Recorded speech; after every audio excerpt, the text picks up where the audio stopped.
Look, hoes love to sweat, that's why these niggas mad at me. Sweet talking broad like my jaw's full of cavities. Who bad as me? I got plenty hoes up after me, and I only wipe the right one, hold it down like gravity. Look, automatically, I take rides and whips. I hit mouths and switch girls like I be driving sticks for real. I need a bitch that can ride a dick. That's right, nice ass, thick thighs and hips. You know her, your boy Poe be coming for the cash. Got your bitch going deep like she running for the bass. Oh, she gets down when the lights out, down when my pipes out. She give me long neck like she down in the ice house. These niggas stand like they fags or something. Mad they bitch give me a long face like she mad or something. Boy, I swear this shit'll never fail. It's like I'm flipping the coin, I get heads and tails. And she love what I provide her. I get between her teeth just like a subject divider. She give me brain like a bad tumor. The way your hands all up is like a math tutor. I mean it, hands all up like a math tutor. That's why I have her legs spread like a bad rumor, bitch.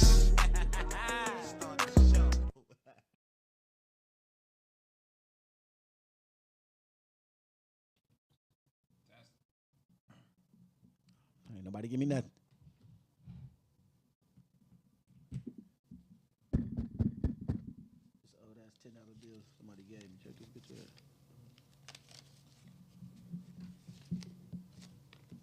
Might have to keep this.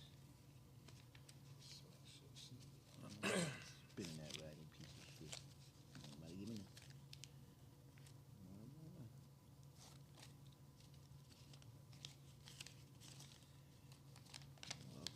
Kick in tomorrow, man. I was playing with people tomorrow. Straight up.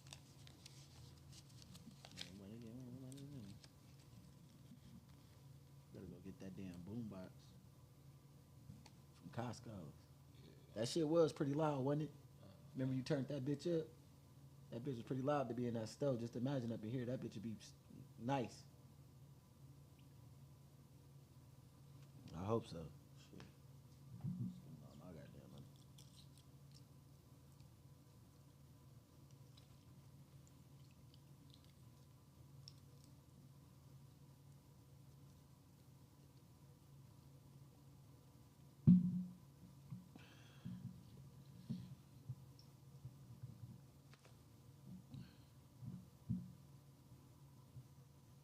Fantastic.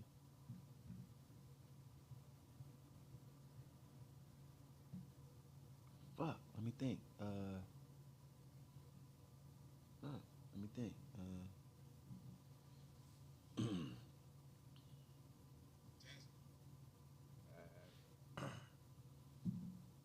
Are we on the air? Yeah. Ready? Yeah.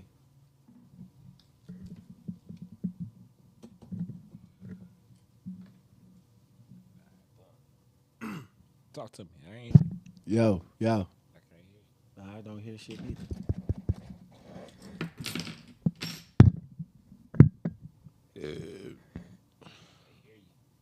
Huh? Yo. I don't hear you neither.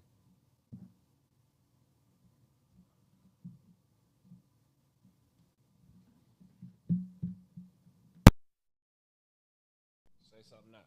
Yo. Yo. I don't hear shit from neither one.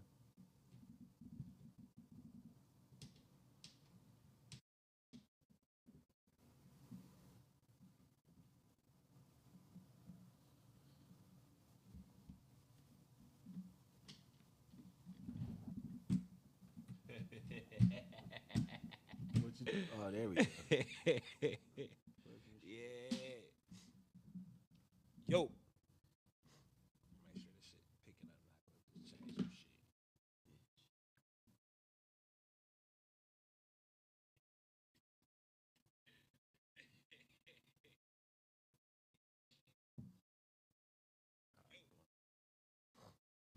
Ready?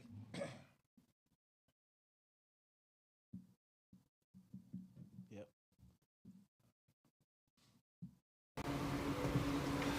Welcome, whores. Yeah. Welcome to the TMi Podcast. I'm your host, Paul the motherfucking Bella. That's my co-host, Twin. Keep your cash up there. Happy birthday, nigga. Yes, sir. Yes, sir. Yeah. Shit, what's going on with it? I ain't getting nothing. Ain't nobody getting you shit. Take your cash down. Keep mine up. Start treating these hoes a little better. Man. Maybe you get something. I tell you what, whatever I did, I'm tired. I'm eating that from the bottom of my heart. Ain't nice was gonna be like this, did it? Yeah, man, shit, been a good week for you, boy. Yeah, it's hard to get away from you. Been doing alright for myself, Ain't got no news. I ain't got nobody give me nothing. Just kind, car caught on fire. That was a little rough. Cashed on a new whip, sold the new whip. I'm finna get another new whip. Shit. Must be nice. Not better than that place I'm going to. I tell you that. Motherfucker. Man. Nah. That's what's up, though. Big plans in the work. Can't talk about it right now, but I guess I can be excited about that. $1,000. Can't wait till that jump up. Money so tall, all the bitches gonna fall. Shit. Well, there we go. I know I just forgot to set. Just give me 24 seconds of camera time. EU 14. Some bitch. There we go. Boom. Yeah. I'm close up, bitch. Go ahead. I'm the birthday boy. Your hoes ain't getting no. You think I'm gonna get something for? That's all right. I got myself. It's gonna be a badass party Saturday. I tell you that. And it's fight night. Motherfucker. Man, big fun. Big fun. No invites to nobody. Motherfucker. Partying by my damn self. I know how to have a good time. Motherfucker. Yeah. Let's see if I can get this on Bigo Live too. You know what I'm saying? I'm trying to expand a little bit, you know. Something gotta expand around this motherfucker. Motherfuckers broke these days. Motherfucker. And on the record, I'm not giving out no gifts for 2023. Give a fuck what it is. By the time around the corner, Get canceled. Along with the rest of the motherfucking holidays. I'm looking out for me and only me in 2023. Get us some bingo camera time. Some bingo live.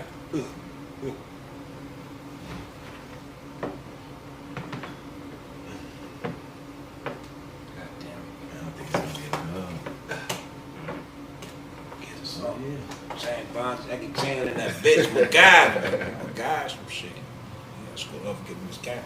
Yeah, I need the camera. Right. This ain't like the TV. This ain't got a lot of room. Ain't got a lot of room. Good.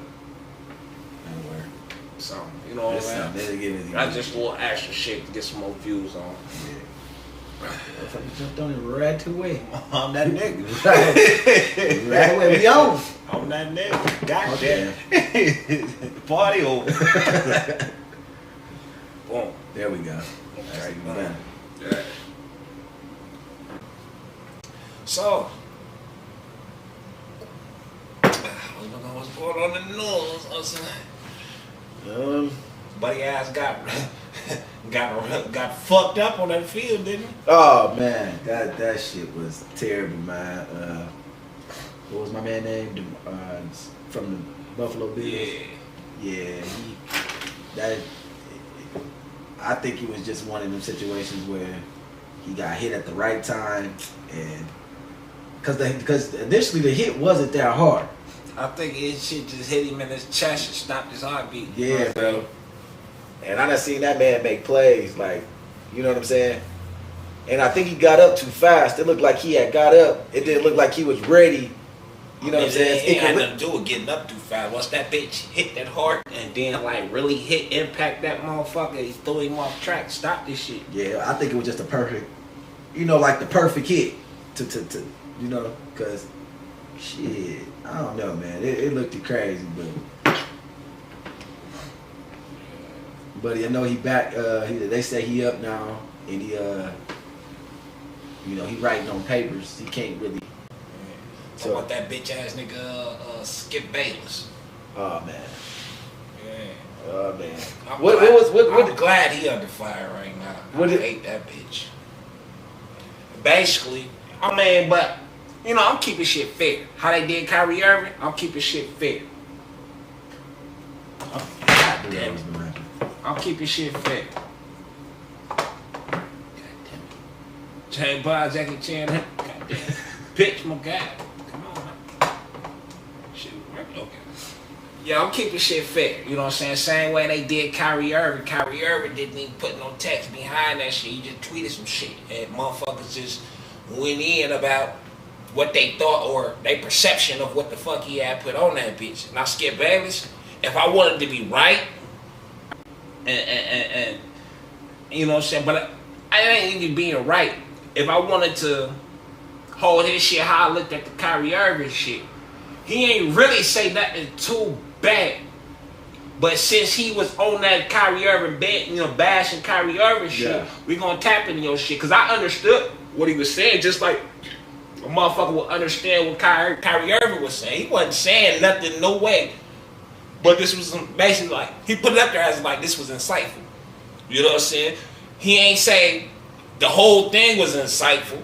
You know what I'm saying? He just, you know what I'm saying? Hey, they saying this is where we're from. It sounded interesting. He posted this shit up. And he didn't, not paraphrasing what the fuck he said, because I don't even know if that's exactly what he said, because he didn't put no fucking words behind it. Right.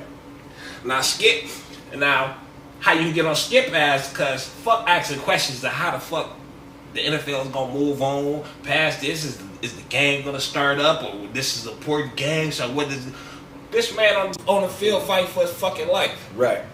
Shit, no mentions about the game be even done right now. Right. Fuck the game. Right. You know what I'm saying? This nigga gonna live or die. Fuck anything else.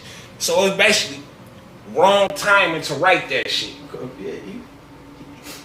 But since he did that shit, now we can play into what because now you know we gotta be careful with every fucking thing we say. So now you gotta be careful with every fucking thing you say, and I'm glad you gotta sit there. But then the nigga Skip a motherfucker though. Fuck all what I was just finna say. Skip a motherfucker, cause Shannon Sharp didn't come in the next day, cause Shannon Sharp was mad, right? So he ain't come in the next day on that first take shit. Then he came in just yesterday. God damn it. I don't know about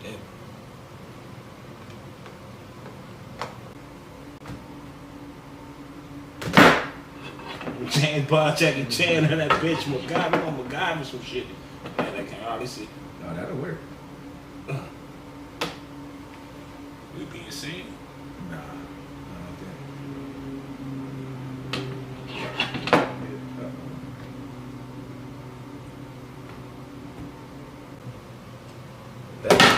If you get that, you bad as hell. Hold on, I'm gonna James Bond, Jackie Chan, and that bitch MacGyver some shit. Hold on, we gonna do something. That'll work. That'll work. Okay. So, what the fuck? Oh, he ain't come in. He ain't come in the first day. Came in the second day, right? Uh-huh. And so he was like, you know what I'm saying, prayers, blah, blah, blah, blah, split. He said, I didn't really want to get it too much. There was a lot of speculations why they didn't come in yesterday. He was just blah, split. You know, Skip wrote what he wrote. I wish he would have took it down. And he was first trying to get into his segment. Skip was like, hell no, I ain't taking it down. Paraphrase. Hell no, I ain't taking it down. I stand on what I said. That's what Skip said. I stand on that. He said that part. He said that part. I ain't see so that. They got to arguing again on that bitch. And, you know what I'm saying? Like, Skip a motherfucker. Like, I knew Skip, like, if motherfuckers want to be smart and intellect enough, you know what Skip was talking about. He wasn't really talking about nothing. Like, he ain't really shit on dog. Yeah. But Kyrie Irving didn't even write nothing and got shitted on. You know what I'm saying? So I'm going to keep that same energy. Y'all gotta watch what the fuck y'all say, the timing that y'all say it too, since y'all wanna get on our ass so bad. You the main motherfucker getting on motherfucking ass because you a sports analyst. Yeah, exactly. And you know what I'm saying? So, yeah, you gotta watch your fucking mouth too. Yeah, but they looking at it like, oh, the sports analysts, they giving them more leeway because they the ones that's like. Look, Skip was like, and I was under the impression that you wasn't gonna bring that up. You know what I'm saying? Like they had a discussion in the back before they didn't get there. So you know what I'm saying? Then he was like, nobody at the station had a problem with that blase split. What that got to do with Shannon Sharp, an actual player? He played the game of football. Man. It's if you ever notice the people that say the most bullshit about anything be the ones that they never played the game. Never laced it up. Never laced it up, never been out there on that field. You see when Jalen Rose got on his ass, like, yeah, you attempted to play that shit in high school or whatever the fuck, bitch. You average a whopping 0.7 points a game, you bum ass. And don't get me wrong, The man got a high IQ of the game. He know what he be talking about, but at the end of the day, if you ain't never did it at all in no fashion, like, certain shit you can't speak on. About, period. Because you can't speak on how feelings is in the huddle. You never been in no fuck up. Exactly. You don't know about no game time, no crunch time. You don't know about having to deal with a blowout loss. We don't play about that. Right. We got a lot of experience with that I looked good. I know that much. I can tell you when a player don't give a fuck about your team stats, worry about his own. I was that nigga. You know what I'm saying? So yeah. No, not just that, but like you don't know about the brotherhood people got out there that none of that. Like that shit play a big part. Sometimes it ain't even about winning or losing. It's about lacing it up, whatever sport you doing with the people that you rock with. You know what I'm saying? Right. It's damn near. It's deeper than just out there playing a game. Right, you know what I'm saying? And that's something that analysts that ain't never played the game is you never gonna comprehend that. So, I mean, for Skip to even think that Shannon Sharp wasn't gonna say shit, you look dumb. You know what I'm saying? He's an analyst now, but he also know a lot of. He's a Hall of Famer. He know a lot about. He bring that insight to the table. Yeah. And just like all the rest of them, they bring that insight to the table. They actually played that sport. Right. You know, even if you ain't played that particular sport that you're talking to, you play a professional sport. Right. And what I was gonna say? Man, forgot what I was gonna say. About Shannon Sharp actually playing. No, yeah, I was on that, but it had something to tie in with that. I forgot what I was gonna say that quick. But yeah, Skip just a piece of shit. I don't fuck with Skip. Shannon really a piece of shit, but you know what I'm saying? Shannon, he always got leeway to come back over to the non-piece of shit side, but he fluctuates between piece of shit and non-piece of shit. You know what I'm saying? But he a piece of shit too. I just still kind of like what he did because I liked the Shannon Sharp before I knew who he was as a person. I like him as a player or a former player. I respect what he did, but I don't respect who he is as a person.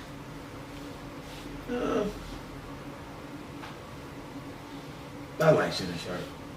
I like it. Just sometimes but I mean, he shows you who the fuck he is. It is. You know, people got their. It's just how their opinion are at the time of what's being discussed. You know what I'm saying? Sometimes you think people should do this or do that, but when you up there talking, anybody can say anything. They don't really be giving a fuck too much about what they be. They don't be standing on what they be saying a lot of the times. It's all about opinion. They just more opinionated than anything. Listen, but with that media shit, you know what I'm saying? He got the media badge, so he basically first and foremost, like they thoughts is they thoughts, their opinions is their opinions, but it is basically the network we're gonna talk about this. So they give you an agenda, right? And you come up with your own concept and your own opinions and shit. Right. So, you know what I'm saying?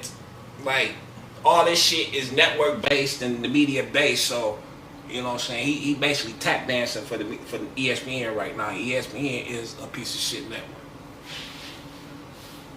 To me, all the networks is pretty much. I mean, all of them is, but I'm pinpoint one particular that he worked for. Because look at it. Look like what you just said with the Skip thing. Skip said what he wanted to say. The network probably just said the network had no problems with it. You right. But clearly Shannon Sharp had a problem with it because he used to be a player, so it was, basically insensitive to him because he know more about being on the field. You know what I'm saying? Right. But like I said, like you said before, the network didn't say nothing about it. They stood behind him clearly because they ain't knew shit about what he said. So, and Shannon Sharp could have just kept it moving if he wanted to. But I'm glad he brought that shit up because some people need to be I mean, but then that's when Shannon went against the network because they had the motherfucker beaten before the episode or the day before. Like, hey, we're not gonna talk about that. Right. But he wasn't really trying to talk about it. He just brung it up to clear his. Basically, he tried to cover his own end with the perception that he's getting right now. Like, you know, so I wish my brother would have took it down, but he didn't. And he was trying to go on and continue, but then Skip cut him off, and then they got the argument about that. Like, damn, you won't even let a nigga finish what the fuck I got to say. You know what I'm saying? About this place.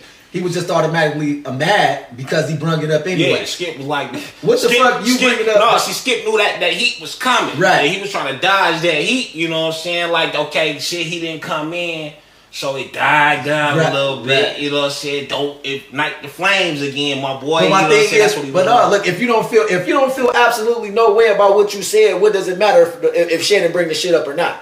Because it's gonna make him have to double down like he did and make it a bigger issue now. He ain't have to say he doubled down if we wouldn't have brought it up. Right. You know what I'm saying? But now we brought it up. Now it's gonna be a debate whether I'm right or wrong now. But when you're doing something with two people, how you think you thought Shannon Sharp just was gonna be like, oh? That's what networks told him. That's what he told. Yeah. Basically, I almost bet he told the networks to tell Shannon like we not on that. We told him just up, you know what I'm saying? But Shannon threw a little bit out there and did, you know what I'm saying? Man, down with that. I'm glad he did what he did. Mm-hmm. Skip Bayless, he know what he be talking about, but that motherfucker ain't always right. Nah, Skip a piece of shit, man. All the motherfuckers at ESPN a piece of shit. Jalen ain't. I think Jalen the only one that ain't a piece of shit. Kendrick, he just. I fuck with Kendrick, but I hate that him being himself in that situation make him like the big dumb nigga. Cause that's what he looked like, the big dumb nigga in that platform. I know what you're talking about. I know what you mean. I know exactly. He the nigga that they basically laugh loud. He not saying words right or his grammar is fucked up. Like, come on, man. That's what they do. But I thought shit. But he might sound like that and it might look like that. But shit, when he get on there, he speak his own mind. Right, but you hear how everybody else articulate. Yeah, the ex NFL or basketball players that they bring up there articulate. Right. He can't. His pronunciation ain't there. You know what I'm saying? Right. He talking like the Green Mile, right? You know what I'm saying? Let's be honest. You know what I'm saying? But I fuck with him because you know what I'm saying. When black people look at motherfuckers that use ebonics or hard country lingo, we don't judge them. You know what I'm saying? Right. The white folks do, and they poke fun and they put them on there for that particular reason. Right. You know what I'm saying? I hate that he's like the butt of the joke, but get your money. You laughing at the end of the day. You know what I'm saying? Right. And and motherfuckers still listen to him. I do know what you're talking about the end of the day. He still get his point across. Yeah. That's all that fucking matters. And he'll whoop all their ass. Facts. Facts. He'll whoop all their ass. Right. Facts. So that light ain't nobody tripping about that shit. We get him. Yeah. All that matters is we get him. But I just hate that, you know what I'm saying?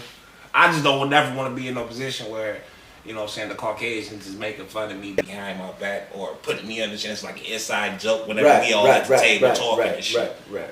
You know what I'm saying? But you notice when the heavy shit come down on any of the rest of them, and it's time to be defended, the first motherfucker they go to, Big Perk. Okay then. So while y'all up there laughing and criticizing about how you do shit, as soon as y'all come into a problem, here y'all, Kendrick, what do you think? They even put Perk on 2K and shit. You know what I'm saying? Yeah. He on the 2K and shit, talking this shit. All right, get that money, Perk. Yeah. Get your bread, baby. The motherfuckers say what they want. You got nice side back. He like the Barkley that black folks like. You know, black folks really don't necessarily too much like Charles Barkley.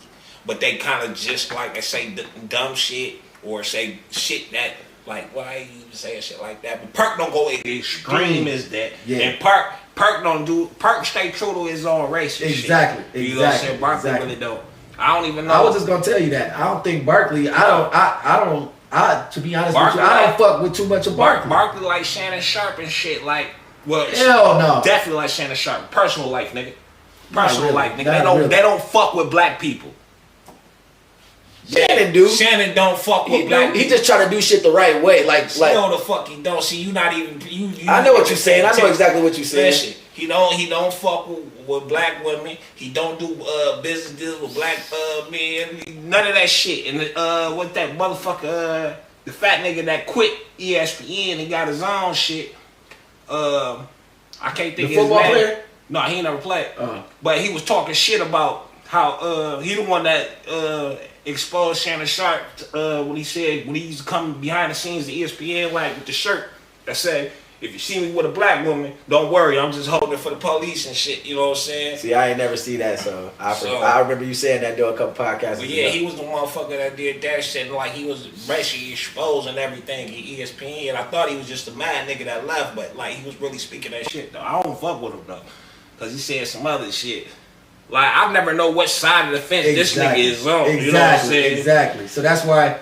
Like he say some shit that I don't rock with, but don't necessarily mean I don't listen to him. Just you ain't gotta say exactly everything that I want to hear. You know what I'm saying? But you ain't gonna go way left with the shit. Right. You know what I'm saying? So right. some of the shit I fuck with him on, some of the shit I don't. So I take that back when I say I don't fuck with him. It's just I'm not 100. Just like Kanye, I ain't 100% with Kanye, but I more so stand with Kanye. Just like I can't say the same about the nigga I'm talking about though, but. I take the time to listen to him, see where he coming from, and then I branch off what I fuck with and what I don't fuck with. Right. And it's real talk. It's like you got to be a certain type of person to even, you know what I'm saying? If you believe everything these people saying, I don't give a fuck which analyst you talking about. A lot of that shit they just be talking. They don't be, you know what I'm saying? Truthfully, them motherfuckers don't be standing on everything that they say. Right. You know what I'm saying? So I think the closest one behind Kendrick is Jalen Rose. I do like what Jalen Rose be on, cause I just don't like that they made that nigga apologize and he apologized like he was on. Matter of fact, it's not. It's Kendrick and then Jay Williams. Yeah, Jay Williams. Yeah. And then it's Jalen Rose. You know what I'm saying? Jay Williams, he impressed me. I was just talking about that shit like a podcast before, but it's like, don't sit there and go on your little ass platform and then say some shit. He said that shit on the air, so I'll fuck with that. You know what I'm saying? Put the pressure on them to respond. Don't just, they can ignore that, act like they never heard your Instagram or wherever the fuck you put that shit on your platform. They can act like they ain't never heard that shit. But if you put it on their platform, they gotta address it. Right. And when they ignore it, then you know you own to something. Shit. Yeah. And then it'll look crazy if they fire your ass. Well, then if they because you don't know exactly what the fuck it's for. And if they fire you, got a wrongful termination case on air. Shit. Yeah. Okay, no. Don't worry about it. It's just with this motherfucker, you can't have none of that shit. I can't have this. I can't do this. They can get you out of there. Yeah, I ain't gonna see you. I thought they could get you. Yeah. There's some hoes in there. I pop in, let them see some. It's my birthday. You gotta get in there.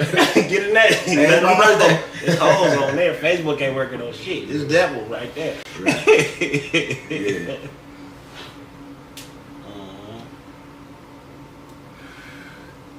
Yeah. Shit, I don't know, man. Getting real excited. I don't really want to spill the beans because I don't really. No, not yet. Don't even talk about that. But shit, that shit got nigga excited, nigga. Yeah, don't talk about that one yet. Shit, so you know what I'm talking about. Yeah, don't even bring that one into the play yet. We got a couple months. Couple months, and then that'll be a couple podcasts to talk about. Come on, man. Couple podcasts to talk about. We can get back on that fight night. Fight night. About Tank Davis fighting Saturday. Ain't really nothing to talk about. It's gonna be a breeze. Boots on the card. That's gonna be a breeze. You know what I'm saying? I don't give a fuck who Boots fight. I don't give a fuck who Tank fight. That's gonna be a breeze. His next one though, everybody talking what is it? Ryan Garcia. Ryan Garcia ain't hitting no shit. That's what I said, man. Stop playing, man. They talk about Cuz can't take a punch. Ryan Garcia, I just seen him get hit by a lot of not as good. See, Garcia fight resume ain't impressive. Actually, you're right. It's Who not has impressive. Yeah. At least Tank. You can make the argument and say Tank fight resume ain't impressive, but like that's a good handful of the motherfuckers that he did fight. That's really something. That's really they are forced in the boxing era today. Right. You know what I'm saying? Right. Right. Like they big name. Right. You know what I'm saying? So Right. you can't really say that he ain't fight nobody. If you do, then you want to say Haney ain't fought nobody. Right. You know what I'm saying? Because Haney and Tank, they never fought the same motherfuckers. You know what I'm saying? And then my thing is with Tank, this man that moved up in weight and fought bigger motherfuckers. But the motherfuckers that Tank and Haney didn't fought, it was a brief. I mean, I ain't saying that Haney didn't beat him convincingly, but he didn't beat him the way Tank beat him. Right. You know what I'm saying? Right. Shit. Right. Nah, I ain't gonna lie. Tank resume better than Haney's to me.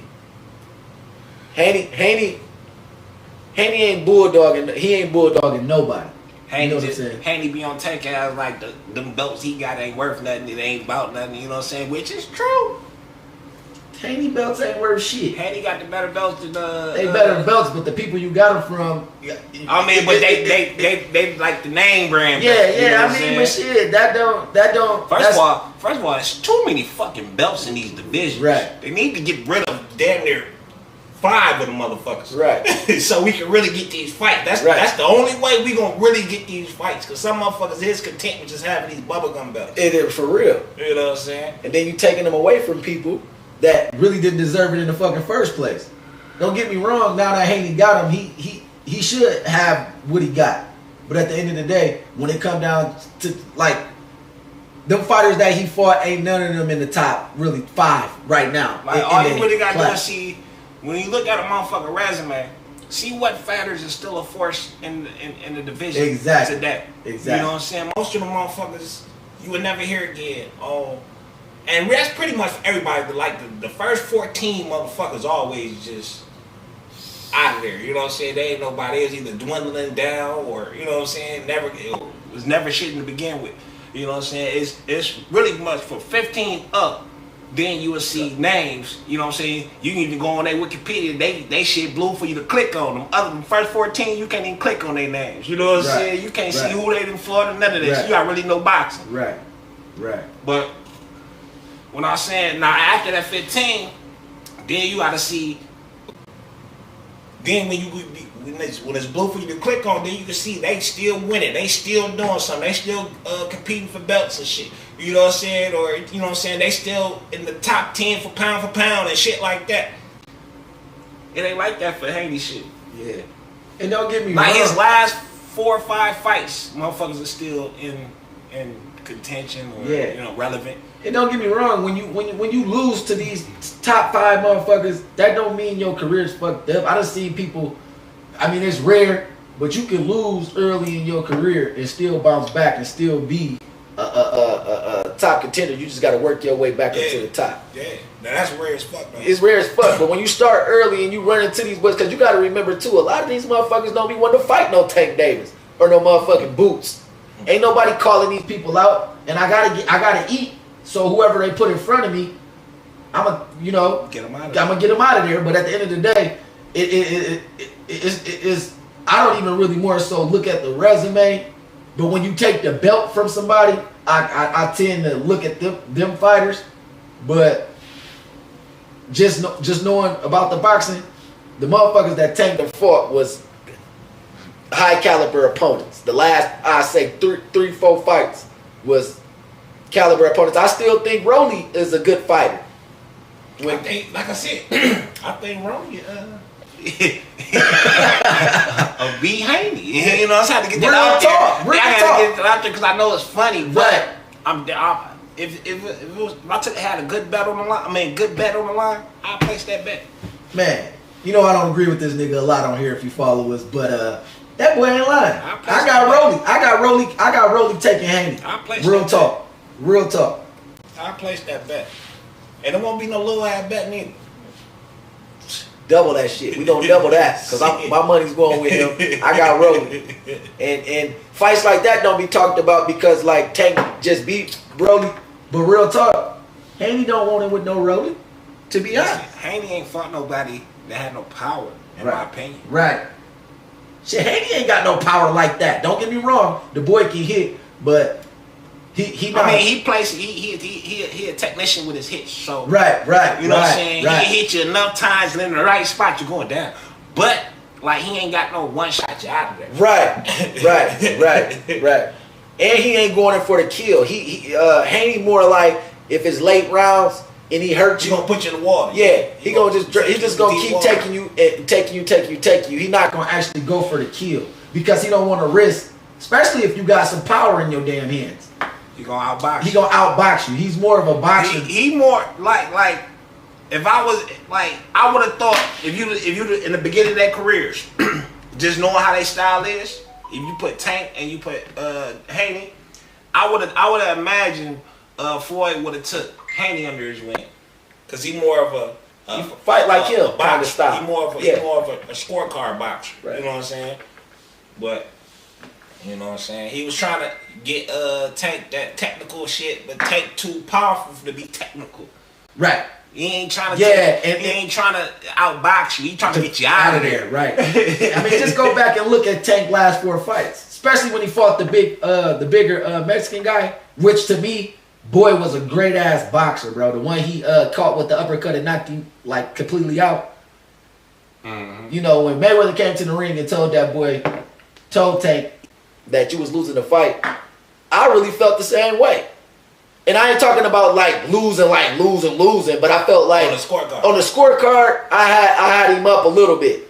And see, I don't really get into that with boxers like Haney or Crawford or Spence or, you know what I'm saying, Tank. None of them. I don't get into that scorecard shit because I got a little bit of insights on the boxing shit too though. So I kind of understand how you make your opponent feel comfortable, make him think he can land them shots. So you will give him three rounds of that shit. Right. You know what I'm saying? You know it ain't gonna hurt you. You know it ain't gonna put you out. But you'll get him comfortable, so he always think he can just catch you with that.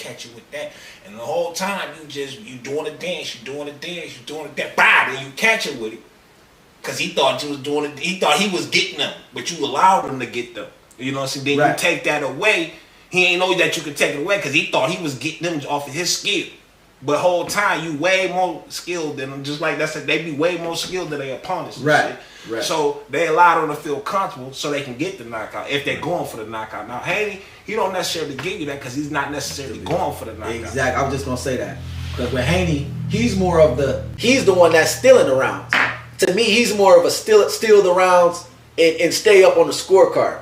To me, when Tank get in there, sometimes he just a while. He can let you get them rounds. Yeah, he'll let you get them because he know what he doing. Like to me, Tank is just a more ring presence. He know exactly what he trying to do. Me personally, I think Tank be having back on the motherfucking face. He know what round he gonna get you out of there. It's gonna be a 6-round knockout, y'all. Man, and then you might want to get.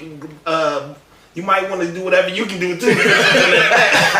What he said? How he tell him that? He said, you want to scrape up. Yeah, you might want to scrape up whatever you can scrape up. Yeah, you might want to scrape up whatever you can scrape up. Shit, wouldn't be a bad idea to get on it too.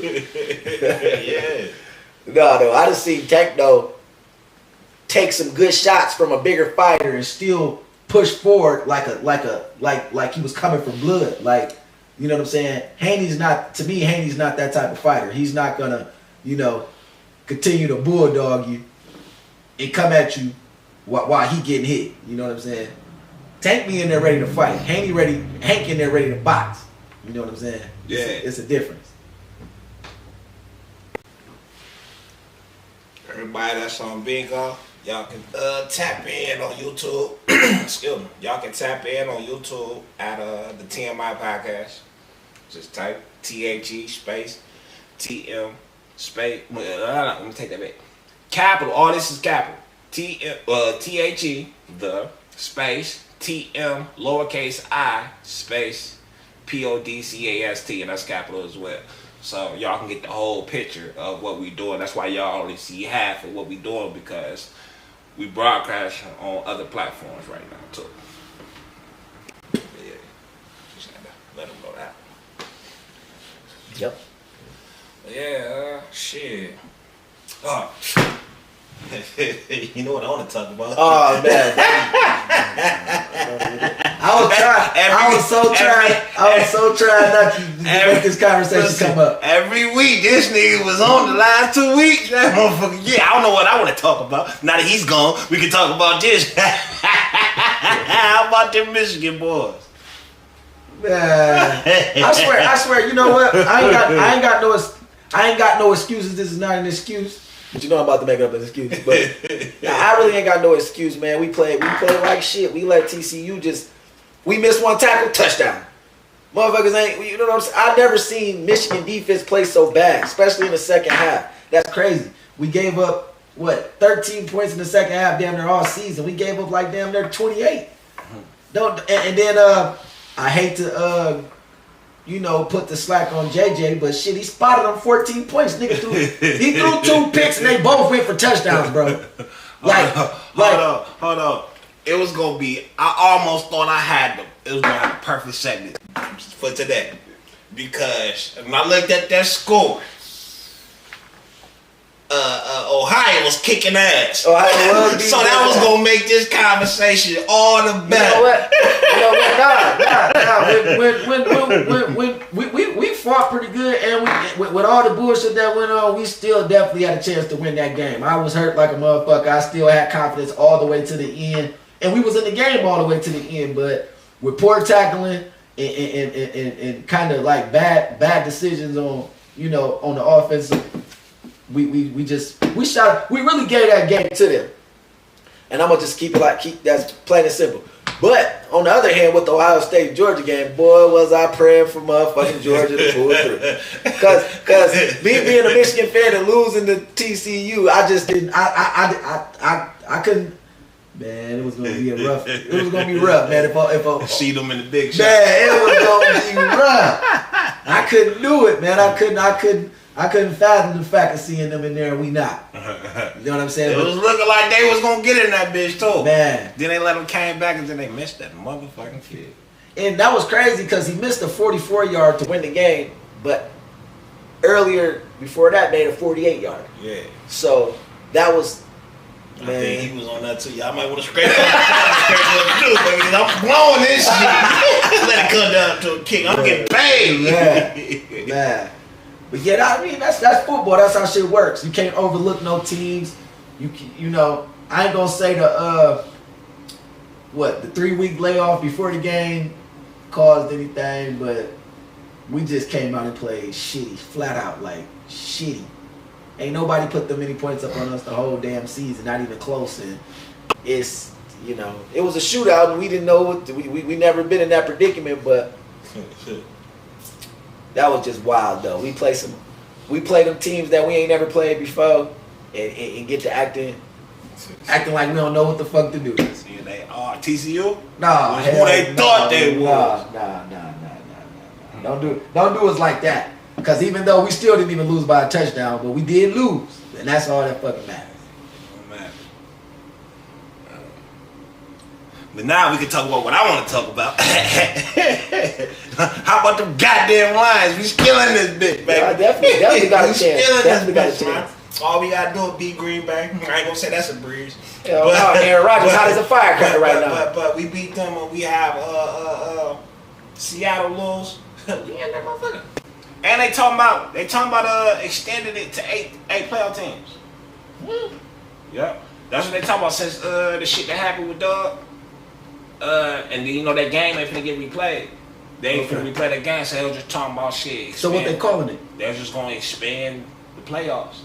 Like the number 1 seeds ain't gonna get a bye. That's what they do. They're taking the bye away from the number 1 seeds. And I don't know if that kind of is unfair. It really is. But as long as my Lions get in, I don't give a fuck who is not fuck your bye, nigga. We ain't got to buy shit. I'm gonna tell you right now though, regardless, brother, cause Green Bay or the Lions, one of them gonna get in, ain't they? Is it a possible way where they both can get put out? Well, yeah, cause if the Lions no. One of them gotta get in. But before I say that, let me say the Lions need a win and a Seattle loss for them to get in. Green Bay just need to win. They don't give a fuck if Seattle win because they got the tiebreaker on Seattle. Okay. Seattle got the tiebreaker over us, Lions. So that's for the 7th spot right there.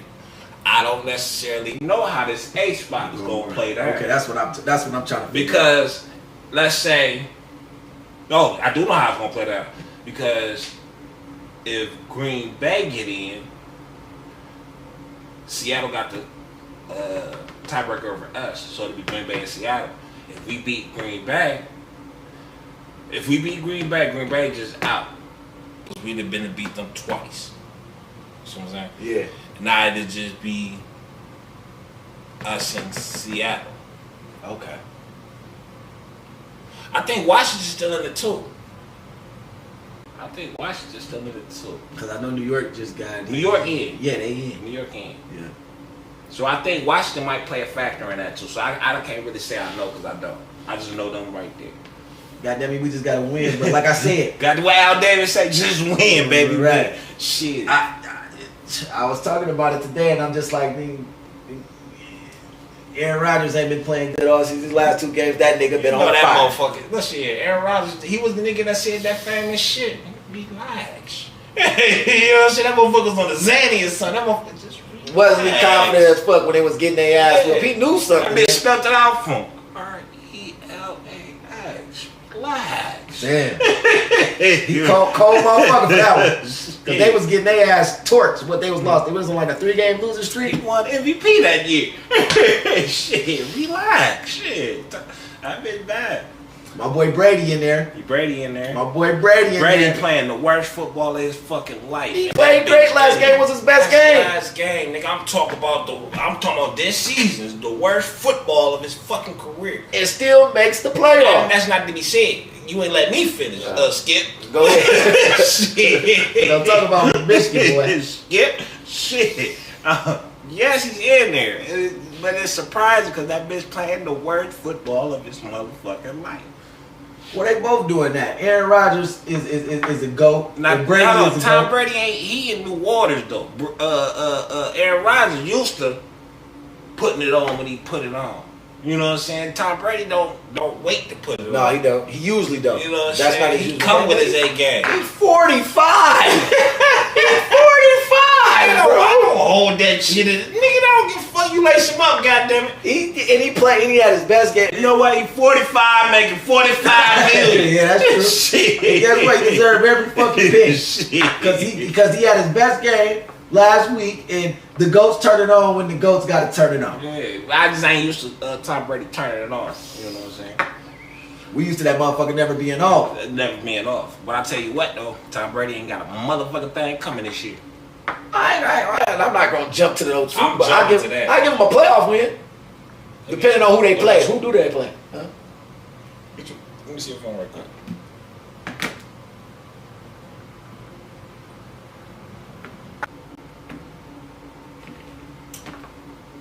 They already got who they already finna play.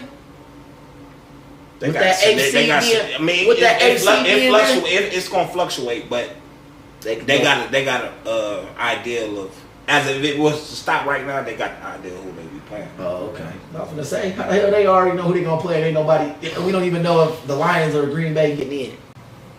You know what I'm saying? I think I went to this one. All I know is, whether Green Bay or the Lions get in, don't nobody want to see them in the playoffs. I know if the Lions get in, the one I did had a hell of a scenario. They had like a 3-way scenario and shit. So I don't know if I can find that exact one. And I'm gonna be honest with you, bro. But Lions was gonna play. They was either playing Minnesota or, as of right now, they're gonna play the Philly. But if they happen, let me see if I can find that shit, man, because it says some shit. Somebody gonna be pissed off. That's all I know. Somebody gonna be mad as hell, cause I don't see. Watch some team gonna be mad as hell about this. They don't want them Lions. I tell you right now, don't no team want to play the Lions. You right. That's the first time the Lions ever had that moniker on them. That's a fact. Nobody want to play the Lions. That's a right fact. now, man. That's a fact. That's a fact. This is not the same. Cause you can't underdog them. You can't underdog them against nobody. So, yeah. I had the article that had the fucking names. I don't know what it is.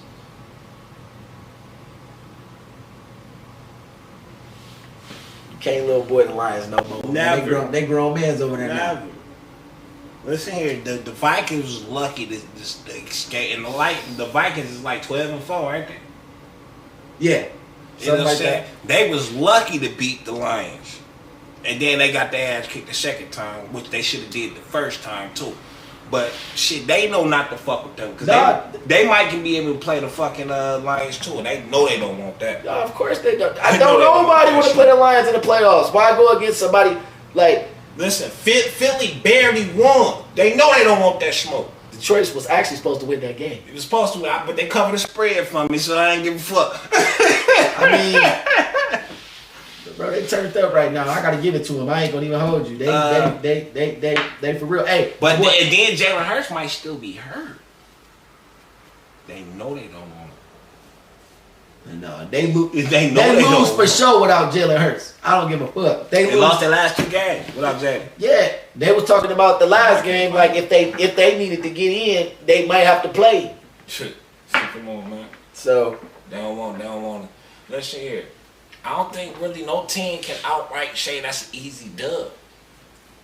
Nobody. No team. I don't think no team. I said the only motherfucker that beat us, that's in the playoffs, that beat us, like, they had their way with us, was Seattle. I said Seattle. And I can't see Seattle do that again. It ain't gonna happen again. You know what I'm saying? Because when they beat us, that was in a stretch where we was finally getting our shit together. Because we lost 6 out of the first 7 games. They just come crazy. They came back crazy. You know what I'm saying? So we don't want to fuck with that. We was still in that mode, like, shit, okay, fellas, this is what we gonna have to do. Y'all gotta stick to y'all assignments. Right. We was still dishing that shit out. You know what I'm saying? It took us a little longer than everybody. Everybody else had that shit in the preseason. Right. They knew what they was going in OTAs and shit. You know what I'm saying? It took us. We ain't curl all the way over yet. You know what I'm saying? Shout out to the Lions head coach. He believed the whole time. They call it MCDC. Motor City Dan Campbell. Right. Yeah. But I say, next year, the Lions should be even better. Because then we get the Rams pick. Oh, yeah, that's right. That's the top 10, top 7. That's the top 7 pick. We got our own pick. You know what I'm saying? We good this year, so we probably going to be like 19, 17 pick. You know what I'm saying? Then we still got a second round from trading our tight end to Minnesota. Yep. You know what I'm saying? We set up pretty good. You know what I'm saying? I think we got a second round from the Rams too. And we got their first round next year or some shit like that. So I ain't too worried about the Lions right now, man. Like I said, man, and rookie of the defensive rookie of the year, man. Give it to my boy Aiden Hutchinson. That boy played his ass. No. Who? Give it to my boy is it Jamal Houston? From Detroit. That motherfucker only played. He was inactive. He was a 6th round draft pick, right? Mm-hmm. He played with Deion. He transferred from Florida to Jackson State. 6th round draft pick. They cut him. Signed him to the practice squad. He ain't played till game 6 and got a sack in every game since. Oh, you talking about the linebacker? The linebacker. Oh, yeah. I know exactly what so you're if you don't give it to Hutchinson, I think Hutchinson might got the edge because Hutchinson got 3 picks, though. Yeah, right. You know what I'm saying? And a lot of time. I know give it to Hutchinson, but I just ain't want you to clear give it to him. Because my boy, I'll put some respect on my boy, too, because he doing his motherfucking thing, too. That motherfucker got 8 sacks on the season, and the motherfucker ain't even played 8 games yet. Shout out to that boy. Motherfucker got a sack I know every team was kicking themselves because they could have snatched him off the practice squad. Easily. You know what I'm saying? You can just sign a player off their practice squad. You know what I'm saying? That's what but didn't nobody know that motherfucker was doing this. Some motherfuckers don't practice well. Right. But they get in that game and go show crazy. out. You know what I'm saying? I was one of them niggas. And then that's the thing about Detroit though. I'm so used to how many Detroit you used to Detroit giving up players like that and they go somewhere and be a fucking star. Man, as soon as a player with caliber leave Detroit, they win a Super Bowl. And that's because of Detroit don't let them from Cliff Averill to the motherfucking Stafford to the motherfucking Van Boy, some shit like that. Linebacker with the New England 1-1. Shit, damn near every motherfucker that leave, that's a quality player when they leave Detroit. Dominic Sue. Dominic Sue, come on, man. I mean, the list goes on and on and on. Come on, man. You gotta let you got some good shit right. coming. You gotta let these boys develop. Listen, I'm gonna start. I don't know if I can do it no more, but what I should have been doing is paying attention, because I knew this ever since Cliff Averill and then that Nick Van, or what the fuck his name is, when they won it, I knew as soon as you leave Detroit, good things happen. Right. So I don't know if the curse still goes on, but I wouldn't mind risking $200-300. Slay? I wouldn't. He ain't win shit yet. But I wouldn't mind risking $200-300 just to put on the bet that whatever team that a good player go to from Detroit, that they gonna win the Super Bowl. So basically, if I'm a GM and I'm watching this, let me go pick up a nigga from Detroit real quick. Come on, man. All I need is one of you motherfuckers. The motherfuckers know how to ball. They just ain't in the right system. Right. And people don't know, but that plays a big part. Listen, some motherfuckers could have been the GOATs, but they got drafted in a fucked up situation. Right. You know what I'm saying? Like for instance, if you remember O.J. Mayo? Hell yeah, from the Grizzlies. O.J. Mayo, if he got drafted, if he got drafted to the Grizzlies, these. Oh yeah, he would have been cold. He would have been cold. But the situation he got, and then they ain't really got no veteran presence and shit. So he, you know what I'm saying? That ain't no knock on OJ. He washed out. You know what I'm saying? But to say he was a good player. But he could have been a talkable name, a noticeable name. I ain't saying he gonna be in there with the Kevin Durant and no shit. Right. But he could have been on that second, third tier. Right. Easy. But it's all about the situation that you got drafted in. Right. You know what I'm saying? That plays a big factor. Unless you're a dominant superstar like LeBron, you go to the bum ass Cleveland team and you can establish your dominance. But like if you just a player that like some motherfuckers ain't even when they got drafted, they wasn't the hottest name. Right. You know what I'm saying? Right. And then like the right situations came along, then they boosted them up. Look at Giannis. Yeah. You know what I'm saying? Yeah. Giannis nobody thinking about Giannis. No, he got developed. That's what people don't do. He was in the wrong. Him and what's his boy? Chris. What's his name? The shooter. His boy. Yeah, I know what you're talking about. They both was they had to develop into that system. That's what they I'm saying. just not any other team would have gave up on them. Yeah. You know what I'm saying? But they just happened to be in the right system that believed in them in order for them to develop. I mean, look at Curry. Curry first 6 years he wasn't really 4 or 5. Curry was, but he was injury prone. Yeah. But still, a motherfucker could have easily been like, we're not gonna spend no more time on this kid and we're gonna ship him off somewhere else. That was Fenton. I know, but the Warriors, by some grace, kept him. The deal didn't go through. The other team didn't want it. Okay, well, if the other team, if you try to trade him off, and that was a blessing. I tell you right now, that GM is fired. So that GM got a podcast. Right, but that's what I'm saying. Some people see, like, the first motherfucker to notice Curry that was sweet like that was Kobe. Kobe said, if this kid can stay healthy, and this is way before the Curry shit. This is way before Steph was a beast.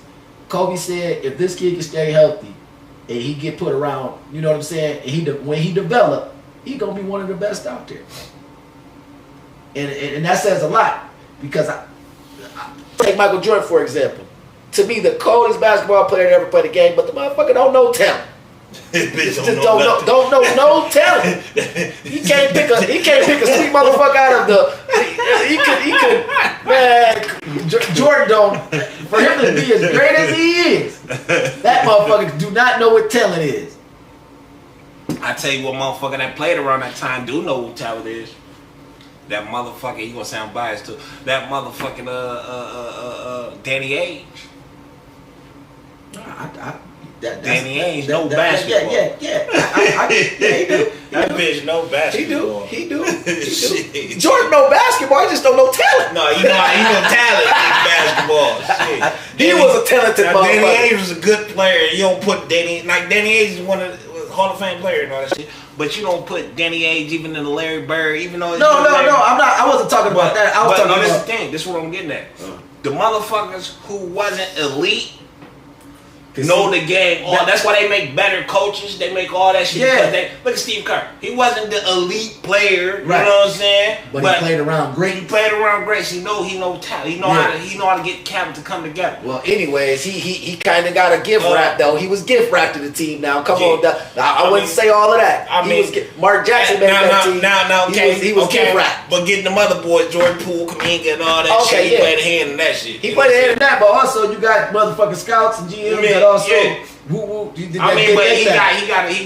got a good team around him that can scout talent. He just started coaching them up and put the boys in the right position. Then, you know what I'm saying, coaches like Doc Rivers. He wasn't that nigga playing. He was a good player. You know what I'm saying? Wasn't a bum by a long shot. He knows basketball and how to complete a team and all. He can't get over that hump. You know what I'm saying? But some of these, Doc Rivers, to me, I love Doc Rivers just because he's been in some bad situations at times. No. Doc Rivers, from his only bad situation he's ever been in was Orlando. Every other team, that motherfucker had That's what I was talking about. Every other team, that motherfucker had at least 2 Hall of Famers on his fucking team. Every other team he's coached, he had at least 2 Hall of Famers on his team. Let's think about it. Boston. He went from Orlando to Boston, right? Yeah. We all know. That motherfucker got 4 fucking Hall of Famers on his team. Yeah. You know what I'm saying? Left Orlando, went to Cleveland. Okay. It's debatable whether Blake will be a Hall of Famer or not. Blake who, Griffin? Yeah. It's debatable. I would say no, but I could see the argument if someone was to try to make it seem like he could. His first when he came out of college, he had a good six, seven years. Yeah, he had a good 6, 7 years. So that might, and then he got the, you know what I'm saying. So he might have, you know what I'm saying, all NBAs and all that shit. That might be enough resume because you know the resumes is watered down these days to where anybody very depth, very. You know what I'm saying. I would say if T-Mac got in, he can get in. But then you can't compare Blake to T-Mac. No, I'm talking about as in what you've done other than your personal stats. Like, you got about the same amount of all NBAs. Yeah, but they was 2 different type of players. But I'm saying, I put Blake I'm saying, like, all NBAs plays back. I know what you mean. Blake even got some defensive. Yeah. You know what I'm saying? So, if he got that on par with that, I would say he into. But Blake is, to me, is definitely was an all-star caliber person. T-Mac, when he was healthy, was a superstar. Yeah, but at the same time, he got. And then he got cut early. He got Gray Hill's in the Hall of Fame. He was a superstar in Detroit. Okay, but at the same time, his stats ain't too far away from Blake Griffin. Of course, when you look at Gray Hill and T-Mac, though, their careers got cut short due to injury. Oh, what is Blake's injury? But he was at the end of his career. These boys was still, had they not got hurt, niggas like Brandon Roy. If these niggas don't get hurt, let me finish though. They easily. But you can see the argument whether Blake. Oh no, definitely. So like I said, definitely. Doc Rivers, he left Boston, went to motherfucking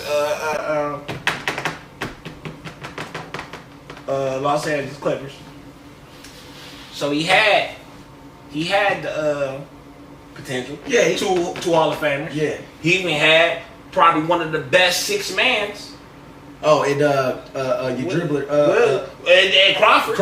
You know what I'm saying? Then he had Williams. Yeah. You know what I'm saying? So good. Both of them arguably the best 6 mans to play the game. Right. You know what I'm saying? So, and then he had a defensive force and a live guru in Jordan. You know what I'm saying? So the nigga had a fucking team. Yeah. Didn't get over that hump. Now he's in Philly.